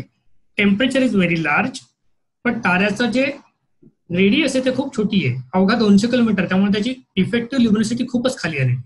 सो लार्ज टेम्परेचर बट लेस ल्युमिनोसिटी म्हणून हा तारा इथे आलेला आहे. या ठिकाणी तारा हा खूप, त्याचं तापमान खूप जास्त आहे म्हणून इथे नाहीये, त्याचा त्रिज्या पण खूप जास्त आहे म्हणून या ठिकाणी याची ल्युमिनोसिटी तुम्हाला येईल. पण त्रिज्या कमी झाली आहे पण तापमान मात्र खूपच जास्त आहे म्हणून हा तारा इथे आलेला आहे. आणि हा परत फिरत इकडे आला, त्यामुळे आपण सुरुवात इथून केलेली आहे विश्वा मध्ये, आपण इथे होतो आपल्या डायग्राम वरती, आणि असं भटकत करत आपण परत आपलं सायकल पूर्ण केलेलं आहे. आता हे सायकल पूर्ण केल्यानंतर इथे जे काही रेमनंट राहणार आहे त्या रेमनंट पासून भविष्यात पुन्हा तारा तयार होऊ शकतो, आणि हा पॉप्युलेशन 2 स्टार असेल आणि हा तारा पुन्हा इथे येऊ शकतो, आणि पुन्हा हे चक्र जे ते अव्याहतपणे सुरू होईल. विशेष करून सुपरनोवा झाल्यानंतर हा तारा नाहीसा झालेला हवा, न्यूट्रॉन स्टार अजून खाली इथे असणार आहे, आणि रेमनंट जे काही तिकडे क्रॅब नेबुलाचं मी रेमनंट दाखवलं त्या रेमनंट पासून भविष्यात पुन्हा तारा तयार होऊ शकतो, आणि तो तारा पहिला तारा जन्मलेला इथे असेल, फुटल्यानंतर तो इथे आलेला आहे, नंतर तयार होणार तारा हा खालती इकडे तयार होतात, आणि सो ऑन सो फोर्थ. त्यामुळे मृत ताऱ्यातनं देखील भविष्यामध्ये तो पण एक नेबुलाच आहे, भविष्यात त्या ठिकाणी परत केव्हा तरी दुसरा तारा हा कदाचित जन्म घेऊ शकतो. पुढचा प्रश्न आहे चंद्रशेखर वैद्य यांचा, की हायड्रोजन कमी झाल्यानंतर हेलियम पासून जो तारा तयार होतो त्याचं टेम्परेचर कसं वाढीला लागतं पुन्हा, त्याला काय कारण असतात? टेम्परेचर, गाभ्याचं टेम्परेचर वाढीला लागतं. चंद्रशेखरजी मी तुम्हाला सांगितल्याप्रमाणे गुरुत्वीय आकुंचनामुळे हिलियम जवळ आलेलं आहे, आणि हिलियमचं जे टोटल व्हॉल्यूम कमी होत गेलेलं त्याचं टेम्परेचर वाढत गेलेलं आहे, त्यामुळे गाभ्याचं टेम्परेचर जास्त झालेलं आहे. प्रत्यक्ष ताऱ्याच्या बाबतीमध्ये मात्र ताऱ्याचा पृष्ठभाग हा प्रसरण पावत गेलेला आहे, त्यामुळे इफेक्टिव्ह सरफेस टेम्परेचर हे कमी झालेलं आहे. इफेक्टिव्ह सरफेस टेम्परेचर कमी झालेलं आहे म्हणून तारा हा इथनं मागे गेलेला आहे. हा निळा राक्षसी तारा होता, तो मागे होऊन इथे सरकलेला आहे. त्याची ल्युमिनोसिटी सेम आहे पण त्याचं टेम्परेचर कमी झालेलं आहे. त्याचा क्लास जो होता हा बी होता, तो मागे जात जात हा साधारणपणे के क्लास पर्यंत, एम क्लास पर्यंत मागे गेलेला आहे, आणि नंतर त्याचा मृत्यू झाला. त्यामुळे गाभ्याचं तापमान वाढलेलं आहे, पृष्ठभागाचं इफेक्टिव्ह टेम्परेचर, कारण त्याची त्रिज्या खूप मोठी झालेली आहे, आणि सरफेस टेम्परेचर त्याच्यामुळे आपल्याला कमी जाणवतं. बरं, पुढचा प्रश्न आहे सचिन पिळणकर यांचा. पराशय पद्धतीने ताऱ्यांचा अंतर मोजताना त्या ताऱ्यांच्या मागचे तारे रेफरन्स स्टार धरले जातात आणि 6 महिन्यांनी अंतर मोजतं असं तुम्ही सांगितलं. तर पण मग याच वेळी त्यांचं म्हणणं आहे की ताऱ्यांची जागा पण बदललेली असते. मग ही पद्धत पराशय पद्धत कशी काय बरोबर असू शकते? अतिशय चांगला प्रश्न. सचिन पिळणकर आमचे गव्हर्नमेंटच्या अनेक वर्षापासून आमच्याकडे येतात आणि अतिशय चांगल्या प्रकारे त्यांनी आपल्याला वारंवार योगदान दिलेलं आहे. सचिन, तुम्हाला माहिती आहे की ताऱ्यांचा जी ताऱ्यांना अनेक प्रकारच्या 2 प्रकारच्या गती आपण आज बघूया. एक रेडियल मोशन ज्याला म्हणतो आपण, आणि दुसरी प्रॉपर मोशन आपण ज्याला म्हणतो. तारा आकाशात हा कुठेतरी, प्रत्येक तारा हा, तसा सूर्य हा दीर्घिकेच्या केंद्राभोवती एक प्रदक्षिणा मारत आहे. प्रत्येक तारा हा दीर्घिकेच्या केंद्राभोवती फिरत आहे. त्याच्यामुळे ताऱ्यांचं एकमेकासापेक्ष विशिष्ट दिशेने त्यांचं मार्गक्रमण होत असतं. त्याचे आपण 2 घटक करू शकतो. एक आपल्या दिशेने रोखलेला घटक आणि एक आपल्याला परपेंडिक्युलर काटकोनात रोखलेला घटक असं आपण म्हणूया. रिझोल्युशन. आपल्या दिशेने जो घटक असतो त्याला रेडियल व्हेलॉसिटी म्हणतात. तारा आपल्या जवळ येत असेल किंवा दूर जात असेल. आणि प्रॉपर मोशन इज आपल्या सापेक्ष तारा हा आकाशाच्या पटलावर त्याची जागा हा बदलत असतो. आणि हा बदल फार कमी आहे. आपल्यापासून तारे एवढे प्रचंड अंतरावरती आहे की सर्व ताऱ्यांची प्रॉपर मोशन खूपच कमी आहे. एका वर्षामध्ये 6 महिन्यात खूप त्याच्यामध्ये अंतर काही पडत नाही. त्या मानाने जवळचा तारा जो आहे पृथ्वीचं 6 महिन्यामध्ये पृथ्वी ही पूर्ण त्याची त्रिज्या जी आहे, पूर्ण व्यास जो आहे तो पार करून पलीकडे जाते. आपण अख्खी ऑर्बिट क्रॉस करतो आणि ते अवघ्या 6 महिन्यात क्रॉस करतो. त्यामुळे 6 महिन्यात त्याची प्रॉपर मोशन खूप जास्त नसतं. आता तुम्ही म्हणतात त्यात थोडा दोष असतो, पण प्रॉपर मोशन नेलिफाय केली जाऊ शकते आणि त्यावरनं आपण करेक्शन्स करून हे नक्कीच करू शकतो. थोडा दोष असतो, पण नवीन तंत्रज्ञानामुळे आपण ते दोष नलिफाय करू शकलेलो आहे आणि त्या मानाने बऱ्यापैकी होऊ शकत. त्यामुळे त्याचा एरर बार दिला जातो की काही समजा 10 प्रकाश वर्ष प्लस ऑर मायनस किती, एवढं आपण त्याच्यामध्ये नक्की कॉन्फिडेंटली सांगू शकतो. बरं, पुढचा प्रश्न आहे पावनी यांच्याकडून आणि त्याच स्वरूपाचा सचिन पिळणकर यांनी पण काही विचारलंय.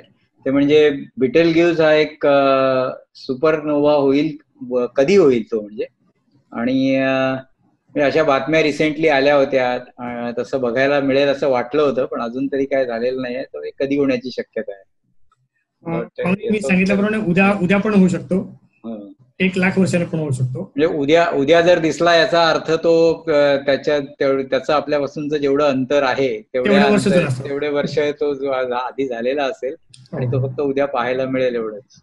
नक्की कधी होऊ शकतो, कदाचित झालेला असेल आणि आपल्याला काही वर्षानंतर कळेल.